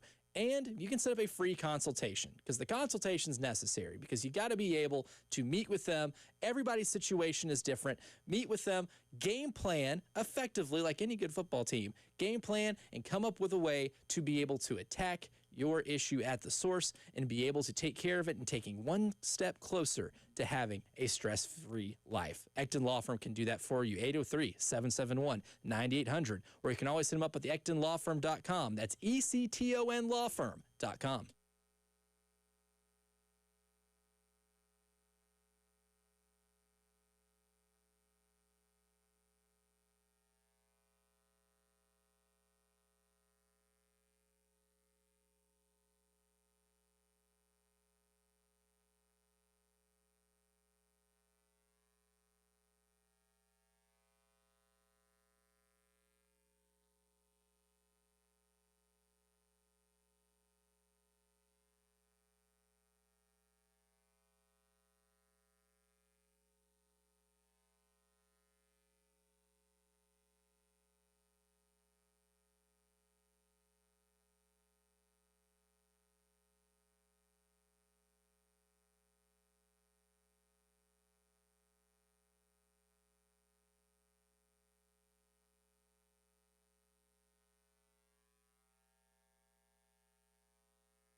Hey, let's just go and get on the line right now, man. My patience is running thin. You're all running out of time. You was late to my practice, sir? Everybody on the line. Man, come on. Bars. Might as well get on the line now. You already know. You already know. You already know what time it is. I can't You think see of Coach twirling that whistle around? Woo. You already know. Wednesday, time to put some people on the 7:45. line. It's time to put some folks on the line. And you can put some folks on the line, too. Text us, call us, let us know. 803-404-6100. Who are you putting on the line? Because there's one. What's the worst thing for teachers, Preston Thorner coaches, is having to teach the same thing over and over again. Repeat yourself. You don't want to repeat yourself. We learned the hard way, right? South Carolina is the reason the T-bar sign is now an automatic non-return. We lived it. We went through it. Sequel Holloman end up returning a kick about, 45 yards? Really good. Really good return. And it's negated because while the ball's in the air, Nick Harbor throws up a half T-bar. Yeah, he didn't even, I don't even know what was happening with that. He didn't even do it. He lifts his arms. I think he lifts his arms like he's going to do it, and then he goes, wait, and then puts his arms down, and the return's negated. Nick Harbor, buddy, you were on the field when that happened last year in the bowl game. It was you. It was you. You know the rule. You're not the one getting the ball. Throws up the T-bar, negates the return. Nick Harbor, get on the line. I'm going to be focusing on coaching staffs for getting on the line. 4th and 1, scores 24-21. Georgia, Alabama, 4th and 1. Mike Bobo, come here. Kirby Smart, come here. It's 4th and 1. You're on the 10-yard line. Do not get in shotgun and run the play that you ran. Yes, I know there was a missed block. Yes, I know you tried to use tempo. Yes, I know if it would have been executed, it would have been a good call. But it didn't work. No. Hey, coaches, it's 4th and 1.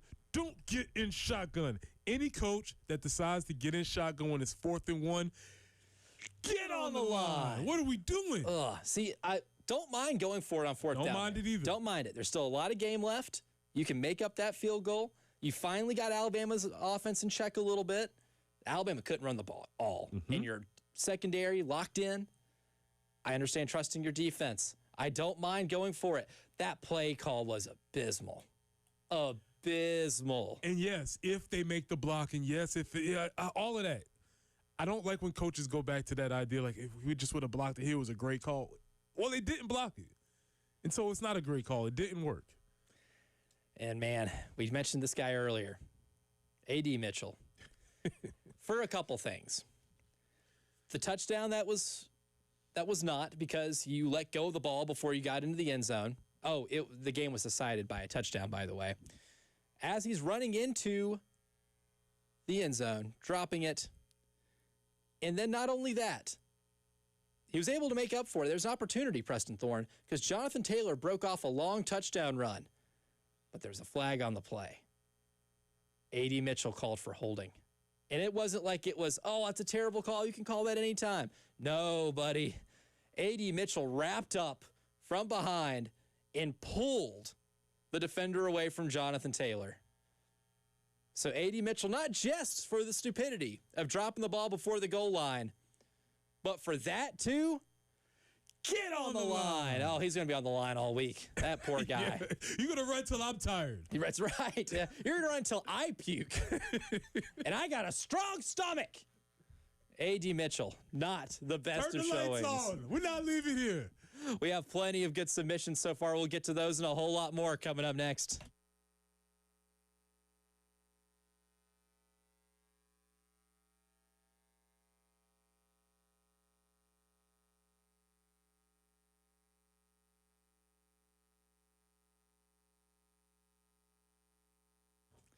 And, of course, we're not going to put Mid-State Roofing on the line. They've never been on the line because for nearly 30 years, as long as they've been operating, they have been the proven leader in the roofing and waterproofing industry. Why? Because Midstate Roofing has been providing the proper advice, service, and most importantly, the results to the needs of your facility. One of my favorite things about Midstate Roofing, too, is the versatility, is the ability to be able to be reached even in non-normal working hours. Because when it comes to roofing and waterproofing, sometimes the emergencies that you have to deal with don't wait for business hours. Sometimes those needs are really urgent. And if that's the case for you too, you can always call them at 803-356-1919, where you can speak to an on-call technician after hours. And of course, you can always schedule with them online at midstateroofing.com. And remember, if you have a leak, let Midstate Roofing take a peek.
Some earlier tie-ups have been cleared. A few remain. Leapart Road at Highway 378.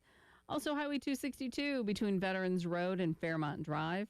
And Hope Ferry between Highway 378 and Midway Road. Also, you'll find an accident. 82 will be our high today. Going to be a little bit on the breezy side, but our overnight low a little bit cooler. 56 is what we'll be waking up to tomorrow.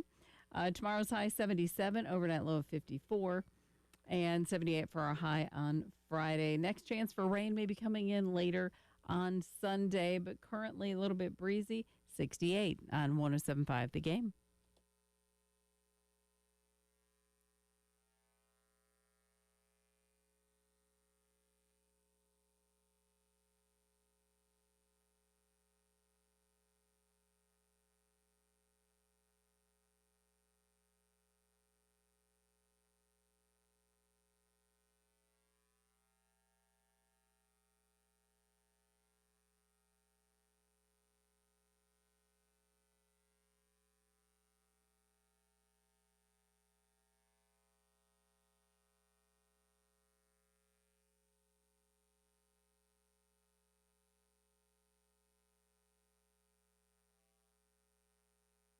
Hour number 3 of the early game starts right now. I'm Elijah Campbell. He's Preston Thorne. She's Jen Jensen. And we were putting people on the line, and you all have delivered on the Firehouse Subs text line, 803-404-6100, because we have two, back-to-back, sent at the same time, where one person says, Seth McGowan, respect your elders, and get on the line. I don't know how he does a glaring omission. Oh, and then, again, the same time. Hey, Kentucky running back Seth McGowan, your team can't take out our quarterback, so you go for his grandfather. Get on the line. Yeah, you can. The chances of you throwing the ball into the stands and hitting LeGrandad are gotta be. What is the possibility? If Larry David played football, that is something that would happen. It's, hey, Larry, you finally scored a touchdown. What was that celebration? I don't know. I just threw it. I think I actually hit somebody. And then, of course, you find out that it's Lenora Sellers' granddad. Yeah, that's great. That was a Curb Your Enthusiasm type football play. It was 78,000 people you could have hit, and that's the one you nailed. It's Tough. It's tough Come spot. on, man. Hey, what are we doing here? Billy from Blythewood says, 4th and 12, 3-score lead at home, and you fake a punt. Shane Beamer, get on the line. Yeah, we had a debate over this in the break, and we're trying to figure out, was Shane just being extra petty there? Was he trying to just stunt on old Stoops a little bit just to let him know? I think so. Especially when you couple it with the post-game interview where he was like, they wanted to learn about Beamer ball? Well, Because these two really, they don't really like each other. I mean, it's cool. We can be professional and cordial. They don't like each other. They'll say they respect each other's programs publicly. Yes. That's what you're supposed to do. Right? That's like when they refuse to even do that, that's when like the beef is serious. And it's not just simmering, it's like burnt. This beef is simmering. Yeah, it's just a simmering, like, eternal type of deal. Yeah. I mean, it's one of those. And I think he had the opportunity to be like, it's 4th and 12. I want to fake this, but watch this. Watch this. Take that, Mark. Take that. And be able to look at him across the sideline and without, giving a bird. I think it's the closest thing in football you can do. For sure. To giving a bird. And not being it's even better because usually when you do things like that, you have to worry about playing them next year. Well, guess what? I don't think it's going to be a next year for Stoops. So why not? They have to find like $40 million or whatever it is underneath a couch cushion or something. Yeah. Because they'll owe that. That's the thing with that Mark Stoops buyout is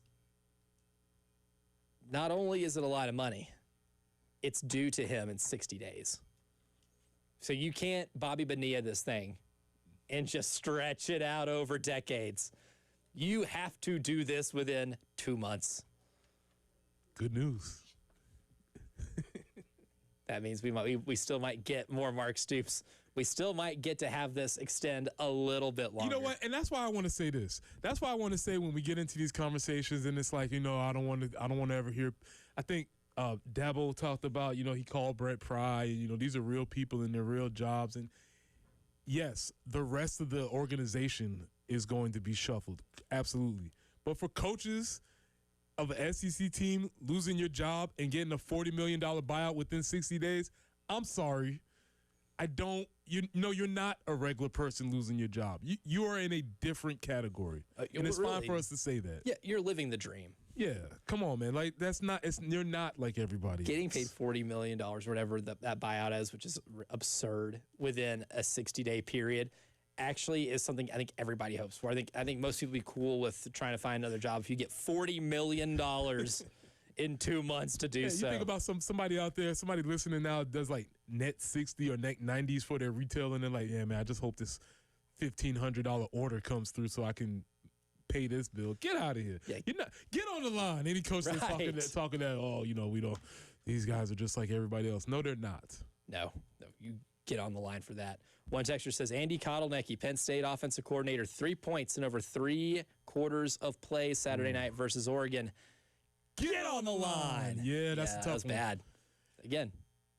Again. Nobody in the organization are beating the allegations. No. And again, the thing with the Penn State loss, and what makes that one so mind-numbing, is that this is exactly how Ohio State went last year. Defense held up there under the bargain. Defense even scored a touchdown in that game. Will Howard threw a pick 6. You just couldn't do anything on offense. And what's the one strength that Penn State has on offense coming into this year that we knew they would have? Running the ball. Because they got 2, not 1, 2 returning 1,000-yard rushers on that team with Katron Allen and Singleton. Those 2 running backs, between Nick Singleton and Katron Allen, 1,000 yards each. Nick Singleton, 11 carries, 21 yards. Katron Allen, 12 carries, 54 yards. Not going to cut it. No. Not going to cut it. Get it done. And that's how you lose that game. Is because you can't even do the one thing on offense that you have like honed in as your identity, so to speak. Absolutely brutal. One person says, our officials from last weekend, they spotted the ball for South Carolina after the touchback in the third quarter at the 20-yard line, not on the 25. I missed that. I missed that too. Okay. And for me, for missing it too.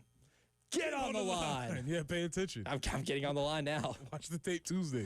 I'm on Watch the Tape Tuesday, even after going through this game with a fine-tooth comb. Missed that one. Terry says, not our Terry, but text line Terry says, U.S. Ryder Cup team putting. Oh. Sorry, I'm sorry I cut you off. Keep going. No, that was it. That was it. U.S. Ryder Cup team putting. Get on the line. Also, fans, you can't be doing all that chirping when your team's out there getting worked like that. It's not a good look. Wasn't a good look for golf. Wasn't a good look for the country. And we got waxed on the court. Get on the line. Yeah, I know they made an attempt at a comeback, but man, they dug themselves a hole. Yeah. That was brutal. That was absolutely brutal. It's kind of like Georgia against Alabama, digging yourself a hole early, and it just turned out to be insurmountable. Again, sporting events, doesn't matter if it's a golf event like that or a football game. The results happen over the course of 4 quarters, or in this case, 4 days. They all matter. They all count. Doing a lot of focus on the NFL today, too. We'll continue to get more of your submissions for Get on the Line. 803-404-6100 on the Firehouse Subs text line.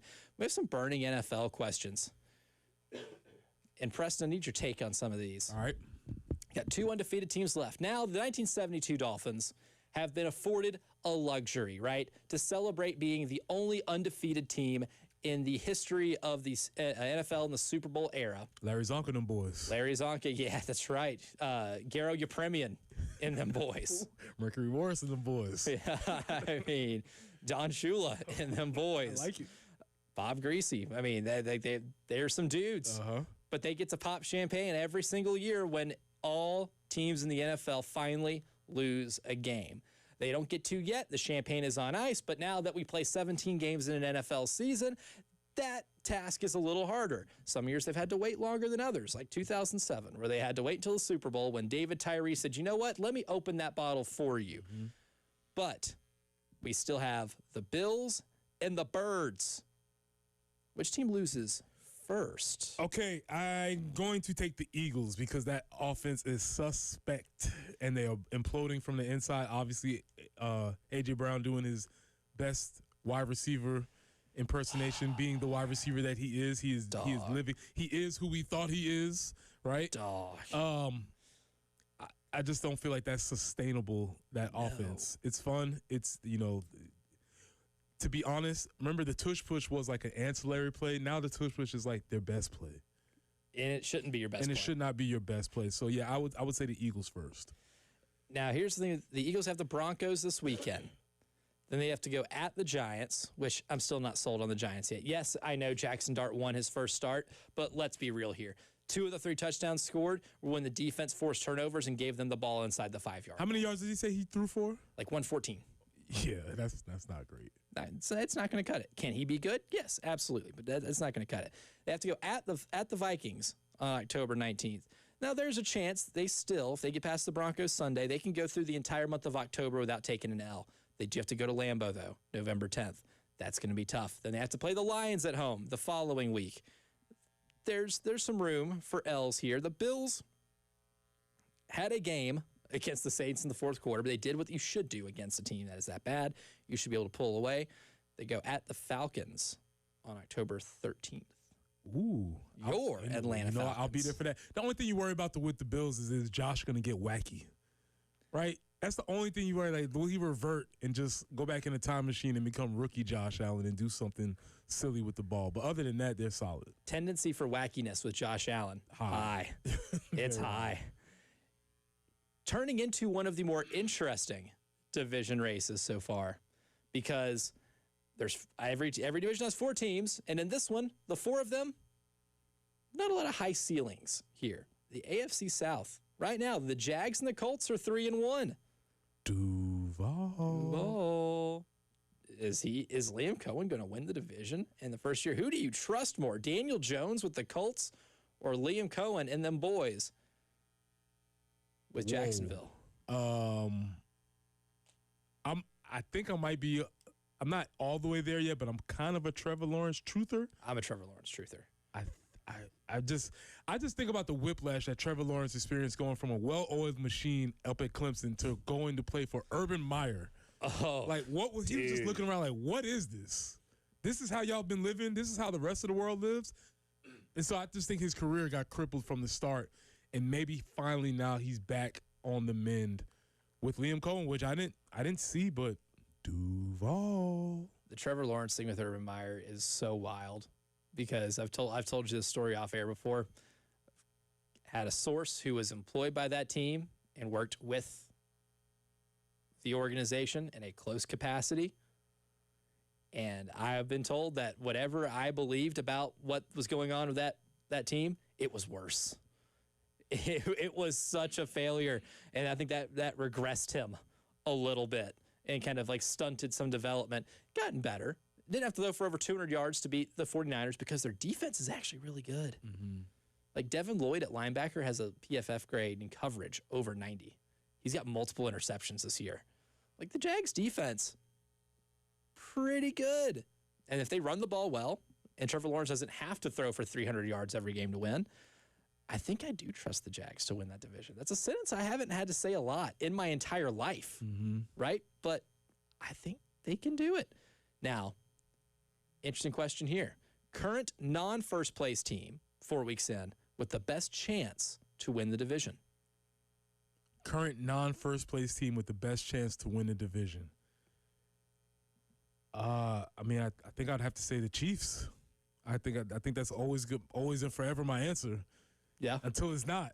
Chiefs until it's not, I guess. Because the Ravens at 1-3 right now is interesting. With the injury though. How serious is the injury? It's a good question. But you know what? Your Falcons, I don't think, are out of the equation. You're only one game behind Tampa. They'll play Tampa again. Tampa got away with it in Atlanta to start the year. They've been getting away with it. They've been getting away with it. They've been banking on Baker Mayfield heroics. I could see them still winning the division. Okay, I like it. I don't think I'm not going to dispute I don't think it. Tampa's got this thing wrapped up yet. Not going to dispute that. I think Washington with the Jaden Daniels injury is probably going to dig themselves too big of a hole to come out. I think they'll still be good. I think they'll still go 10-7. They can still be really dangerous in the playoffs once he's healthy and ready to go. And then, of course, the NFC North is so good that really is kind of anybody's ball game. Before the season, in college football, we played a game called Cash or Pass.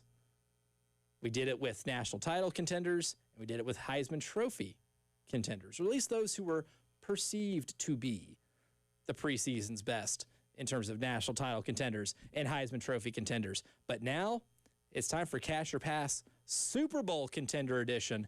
We'll get to the heart of who Preston Thorne thinks is the real favorite to win the Super Bowl after the first 4 weeks of the season next here on the Early Game.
So we ended up doing a little bit of renovating in a couple of bathrooms. And, of course, when you replace cabinets, what do you need to put on top? But you need some countertops. And we were recommended to go to Carolina Stone Craftsman just outside Columbia in Chapin. learned about how they feel about helping. They know that any kind of remodeling project, it can be a significant investment. And they do what they can to deliver the most affordable granite, marble, and quartz while still delivering the highest quality countertops and service that you would expect. So when we went to their showroom, talked to Rebecca and Ethan, they educated us as to maybe what would be best for those bathrooms. And then every step of the process from there was absolutely flawless. I'm telling you, if you need countertops for your kitchen or your bath, reach out to Carolina Stone Craftsman. Tell them Jen Jensen sent you. They are family owned and operated. They care about this community. They're Carolina Stone Craftsman, just beyond Columbia and Chapin, and definitely beyond your expectations. Visit them online, carolinastonecraftsman.com.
Hope Ferry between Sunset Boulevard and Midway Road. Still have a report of an accident there. Also still working Highway 262 between Veterans Road and Fairmont Drive. I-77 northbound at the Saxagatha exit right there, exit 2 on I-77 northbound. And one more to let you know about, Liebhart Road at Sunset Boulevard. 82 is going to be our high today. It's going to be kind of breezy out there. 77 tomorrow, 78 on Friday, sunny both days. But our overnight lows are going to be a little bit different, about 12 degrees difference between this morning and tomorrow morning. Only going to be 56 as we get up in the morning, 54 early Thursday morning.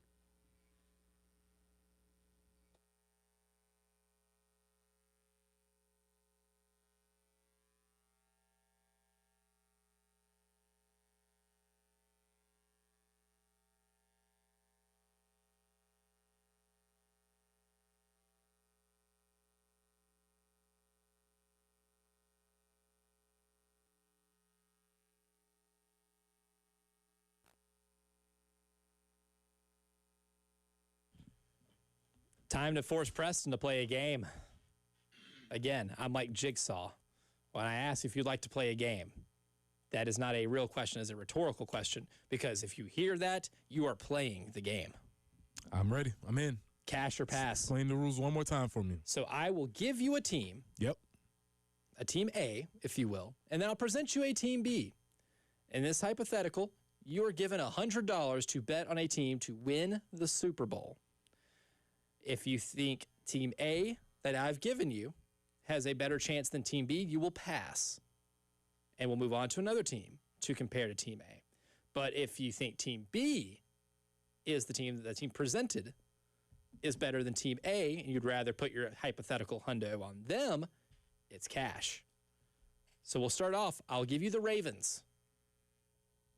And now I present to you the Pittsburgh Steelers.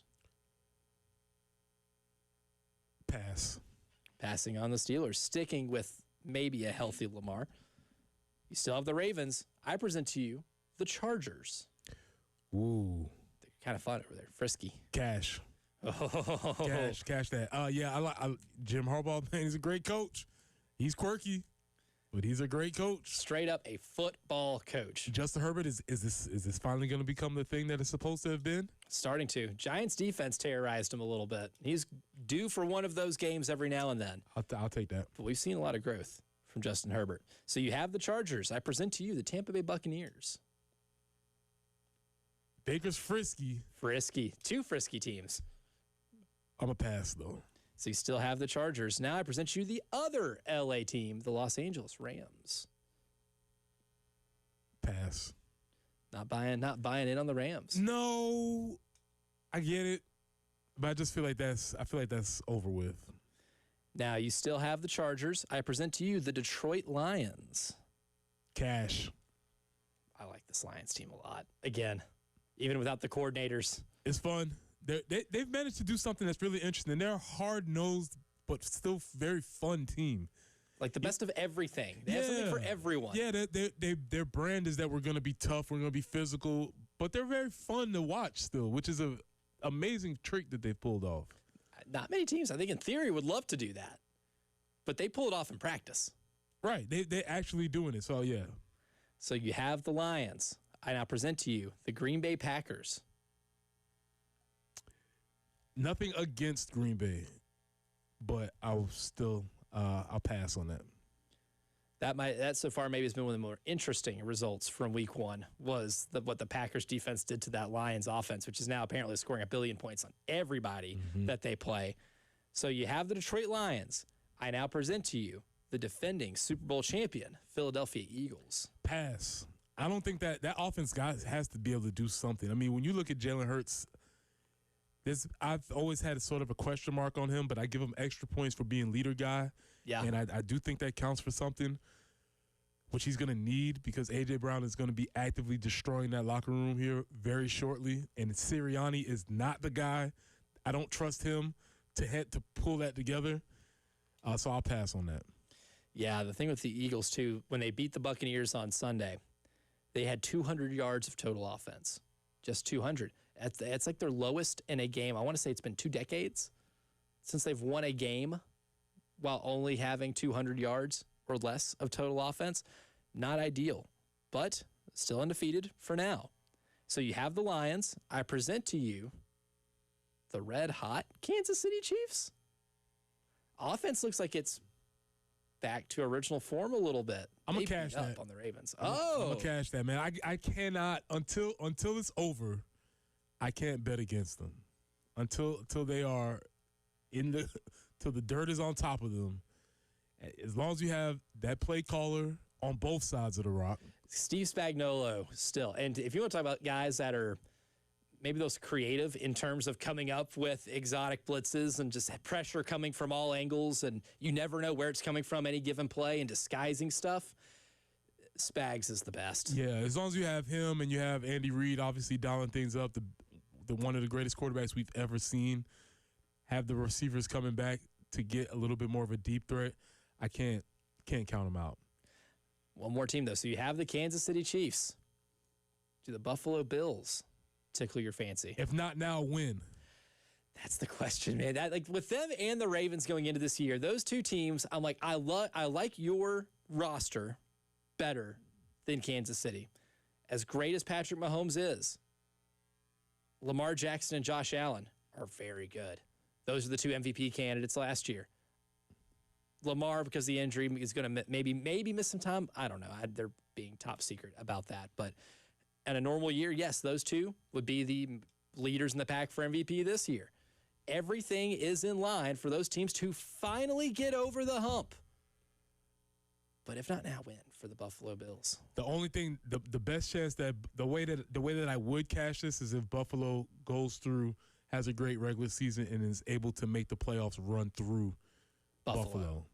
But if they have to travel, maybe to Kansas City or wherever the case, I'm gonna pass, man. Okay, I'm gonna pass. I just cannot until it's over. I gotta say it's the Chiefs. The defense is still gonna be good. Like, they had some breakdowns against the Chargers in that first game. Chris Jones got really frustrated. But again, that defense is loaded with studs. Trent McDuffie's still really good on the perimeter. You've got some dudes at linebacker. I still like Nick Bolton a lot. They bought Chris in. They bought good. Joey Bosa got hurt. They bought him in. Oh, was it with Nick? One of the the Bills. For the Bills. Yeah, I'm sorry. For the Bills. Yeah. For the Bills, they bought him in. Joey, they bought him in to kind of be that Von Miller type of veteran guy, but he got hurt, so that's unfortunate for them. I just can't quite do it until it's over. Until you see it happen. Until you see it happening. Would you say if I'm putting $100 on somebody, the franchise that's won 3, I think probably 1-3 went to 5. Correct. It's been to 5. Yeah, lost to the Bucs and lost to the Eagles. The problem is, and it's not his fault, and it's not because of his off the field activity. The problem is Travis Kelce's not able to be who he was. And he'll never be who he was. Because he was legit a offensive force, and he's old now. Mm-hmm. And he's just not who he was, and he just can't get open, and he can't do the things that he did, and that's probably the wrinkle that they don't have that they used to. But what's so unfair is that team having Xavier Worthy fall in their lap in the draft last year. Mm-hmm. Because that dude makes them so much better. It's amazing. He comes back for this game, and the offense looks like it did when they had Tyreek Hill. Because they need somebody to be that deep field threat, that downfield threat. And provide that speed and stretch the field and do the things that they haven't been able to do. Quite frankly, they just haven't been able to do as an offense the last couple of years. Mm-hmm. And now it looks back to form a little bit. Like, after Sunday, watch that game on Sunday, I'm like, dude, I think they're back. I think they might be back a little bit. Rashee Rice come back this game? I believe so. The next game, because that's been 4. That's a 4-game suspension. I don't know, man. Tyquil Thornton's had a couple touchdowns this year. Like, the receiving room may be deeper than it's been. And I remember that too, because that's what Trey Wingo told us during the summer, is that maybe this is the best collection of pass catchers. And speaking of Trey, he's going to join us next. Legend. To talk about all of these things going on in the NFL. Trey Wingo joins us next here in the early game.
Longs Pond Road at Two Notch Road, disabled vehicle might be slowing things down. Also, Hardscrabble Road at Faro.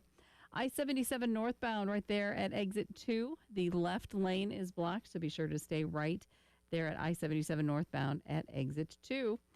And it's going to be nice. Breezy 82 today, overnight low of 56, so definitely a little cooler than today.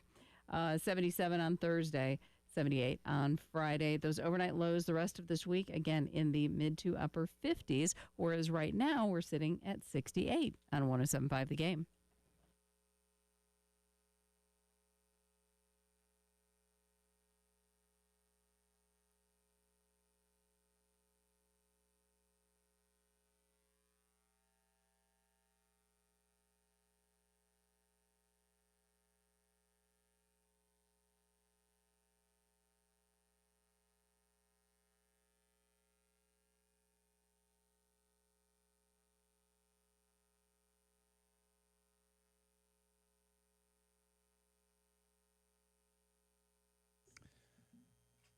Before we talk to Trey Wingo, during the break, as soon as we went to break, we had some NFL breaking news.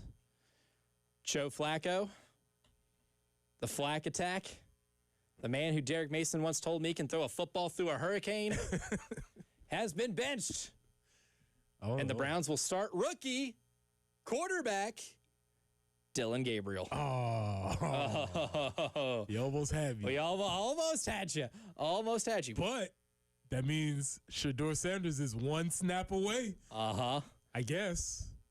Are they going to put him in if something happens to Dylan Gabriel? That's my assumption. Oh, buddy. Oh, buddy. Or if Dylan Gabriel struggles. Oh, buddy. Interesting I think they have stuff. a wheel in the quarterback room. Who's going to hit? Who's going to start this game? Who's going to come in if Dylan Gabriel is not performing very well? But Trey Wingo always performs really well. He joins us right now here on the early game. Trey, good morning. I'm sure you heard the breaking news already that happened while we were in the break.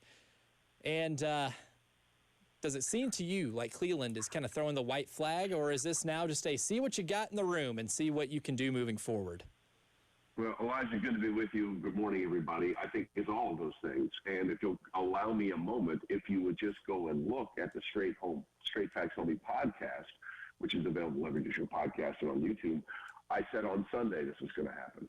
We put it up there. On Sunday, I said that Joe Flacco, it's probably time for them to move on to Dylan Gabriel. And lo and behold, that's exactly what's happened. Look, their best chance to win games to start the season was starting Joe Flacco. That was obvious. But you look at their schedule,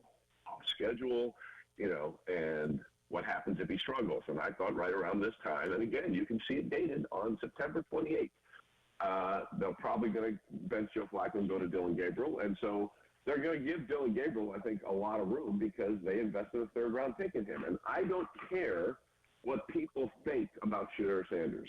The only thing that matters is what the Browns think about Shedeur Sanders. They may not be right, but this is what they think. They think that Dylan Gabriel gives them a better opportunity to win than Shedeur Sanders, so they're going to give Dylan Gabriel a bigger opportunity because they invested a third-round pick in him, and they only invested a fifth-round pick in Shedeur Sanders. It's just math. Mm-hmm. Yep, and that makes total sense. Here in South Carolina, we were very familiar with the work of one Spencer Rattler. Got to watch him for 2 years here, and unfortunately, he drew the short straw of playing for my favorite football team, which is really, really bad. And he is in a category you don't want to be in as a quarterback, and that's losing your first 10 starts. How much of that do you think is Spencer Rattler? How much of it is it that the Saints are just an absolute dumpster fire of a team right now? Well, I think it's a couple of things. I mean, the Spencer Rattler, he was never supposed to be in South Carolina, right? Mm-hmm. He was never supposed to be there. He ended up there. And that's sort of on Spencer Rattler, if we're being honest about it, with all the things that he's went through in his collegiate career. You can go back and look at some of the Elite 11 tape where he didn't come off as the nicest or greatest teammate of all time, but I think he's matured since then. Look, the Saints are a mess. They're an absolute mess. I do think guys can get lost in the wash. It's a real problem in the NFL where you have guys that don't go to right situations and don't have talent around them that don't know how to develop these guys. And I think Spencer might be one of those guys that's caught in that equation. And, at this point, go Bill Parcells has a great line. You are what your record says you are. He has that ignominious record by his name now, having lost those 10 straight starts. So the only way he can sort of rehab that and go get around that is to find a place where he gets an opportunity and shows that he can actually win a game. And I'm not sure when that's coming because, everybody has a shelf life, right? Everybody has an expiration date on the milk carton. And I'm not sure at this point whether or not people around the NFL will consider him a legitimate bona fide starter. Spot starter maybe, but that's not someone you're going to hand over the reins to? I don't think so. Trey Wingo's on with us right now. Straight Facts Homie podcast. Get that wherever you get your podcast. Trey, this year, in terms of like what I've noticed in the NFL, it seems to be almost like the year of the special teams. We're getting a lot of good returns. A lot of teams are blocking kicks. The kickoff, the return rules, I think, have encouraged teams to get creative with how they adjust or kind of approach special teams in kickoffs. What's kind of a difference that you've seen this year and from how certain games have been won, like we've seen the Eagles win by way of blocked punts and blocked kicks this season? Is it something that is actually a thing in the NFL right now, or is it something that I'm just noticing and it's kind of coincidental? Well, we've certainly seen a lot of them. I mean, there's no question about it. And go look at the Sunday night game between the Packers and the Cowboys. That game turned on a blocked extra point that was returned by Dallas for 2 points. Packers were kicking a field goal 14-0, and yet somehow they went into halftime down 16-13. That changed the entire game. You want my opinion? I think it has nothing more to do. Look, these things are like Mark Schlereth used to say, like turnovers are like bananas; they come in bunches. And I think we're just on a roll here with all of these kicks being blocked.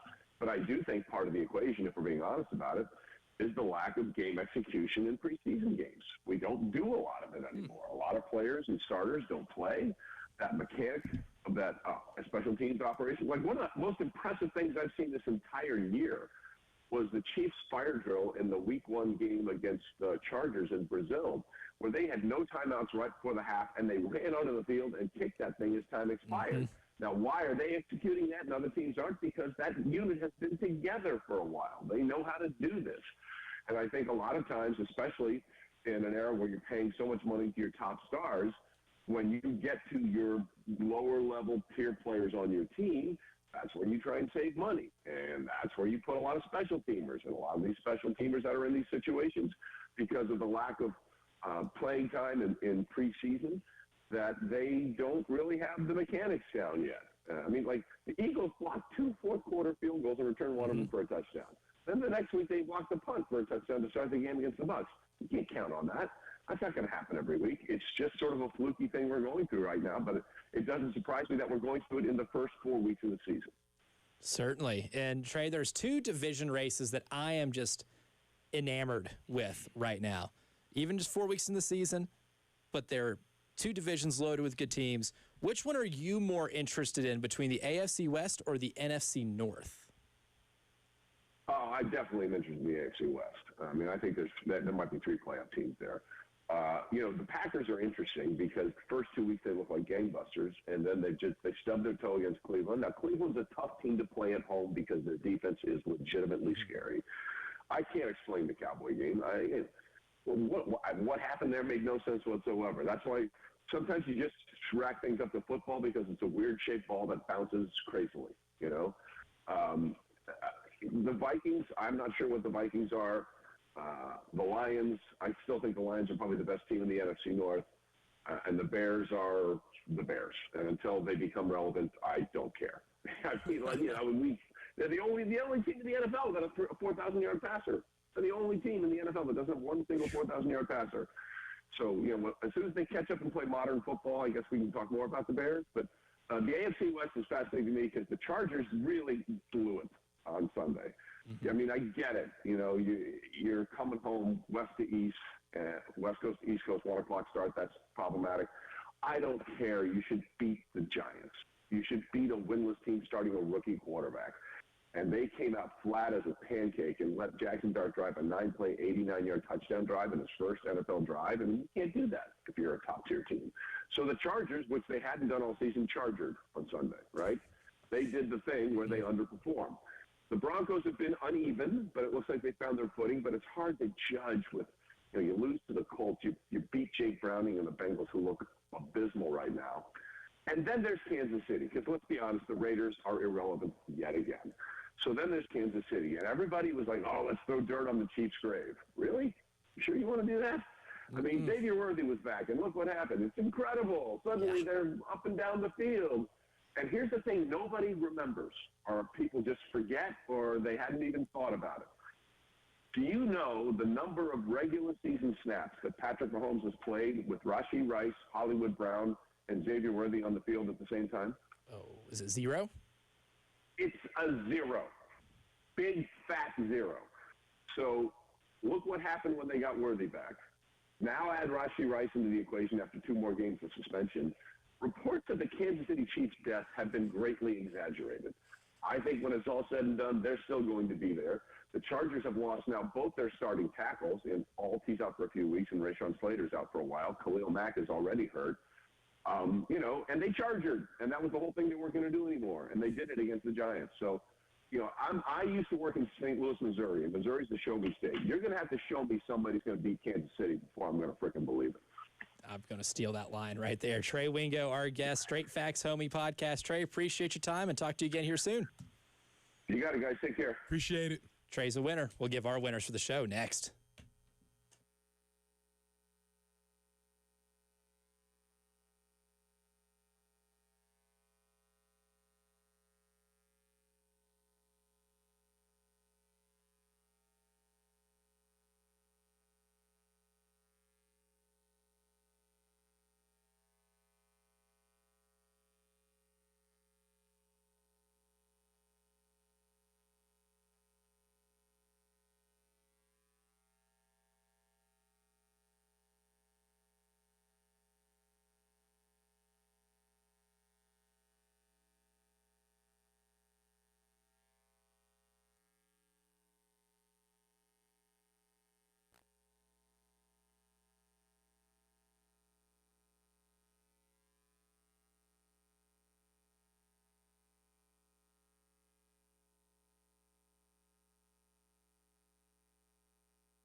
Winners.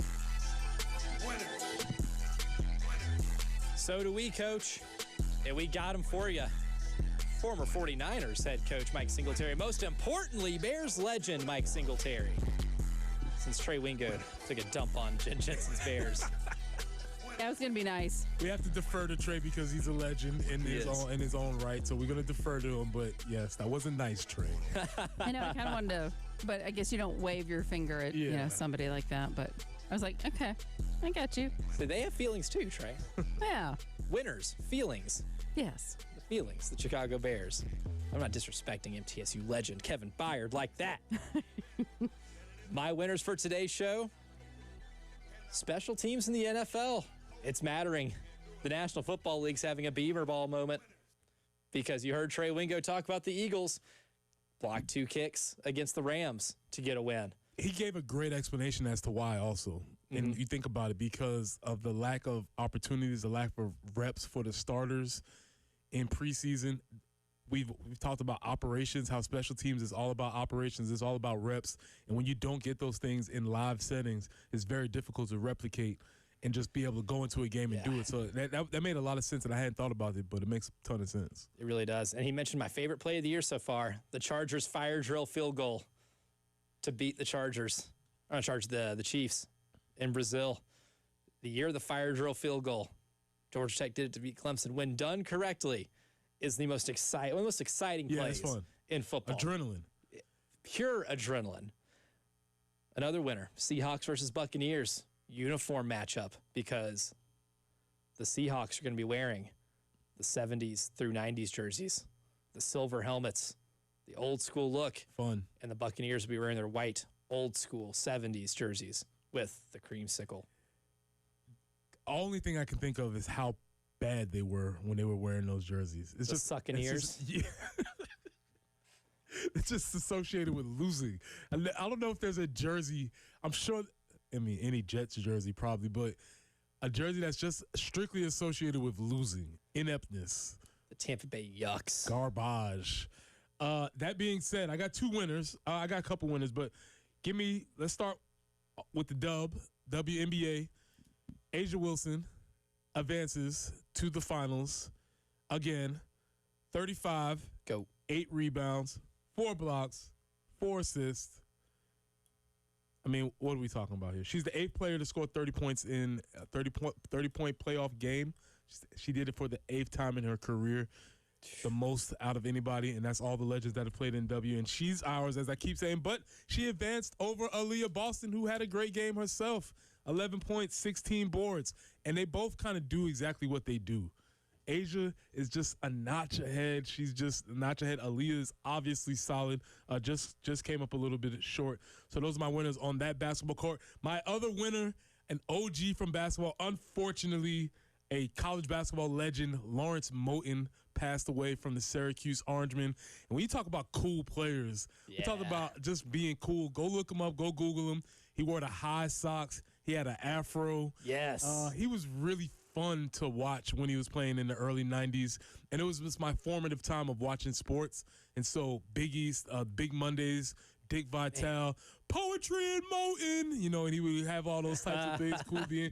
It was just really cool basketball time. So unfortunately he passed away. But when you talk about just cool players, he was great also, but he was also cool. High socks, afro, playing for the Orangemen at that time. Really cool dude to watch. So rest in peace, Lawrence Moten, a college basketball legend. Yes. Still, I believe the all-time leading scorer at Syracuse. Okay, yeah. I would imagine so. He was a baller, man. He was really, really good. And again, at a time when college basketball players had a lot of personalities, so these dudes you would associate them with certain characteristics, and those high socks, you'll never forget that. And that leads me to the last winner, just because you said it, the old Big East. Man, college football realignment killed one of the coolest conferences in all of college sports. Fun time. Regardless of sport, the Big East in basketball was the best. They have it back kinda now. It's just not the same. That 30 for 30 is also amazing if you want something to watch. Requiem for a Big East. It's great. One of my favorites. So is Tyler Head and Jack Felcher in the Extra Point. They're great, and they're next.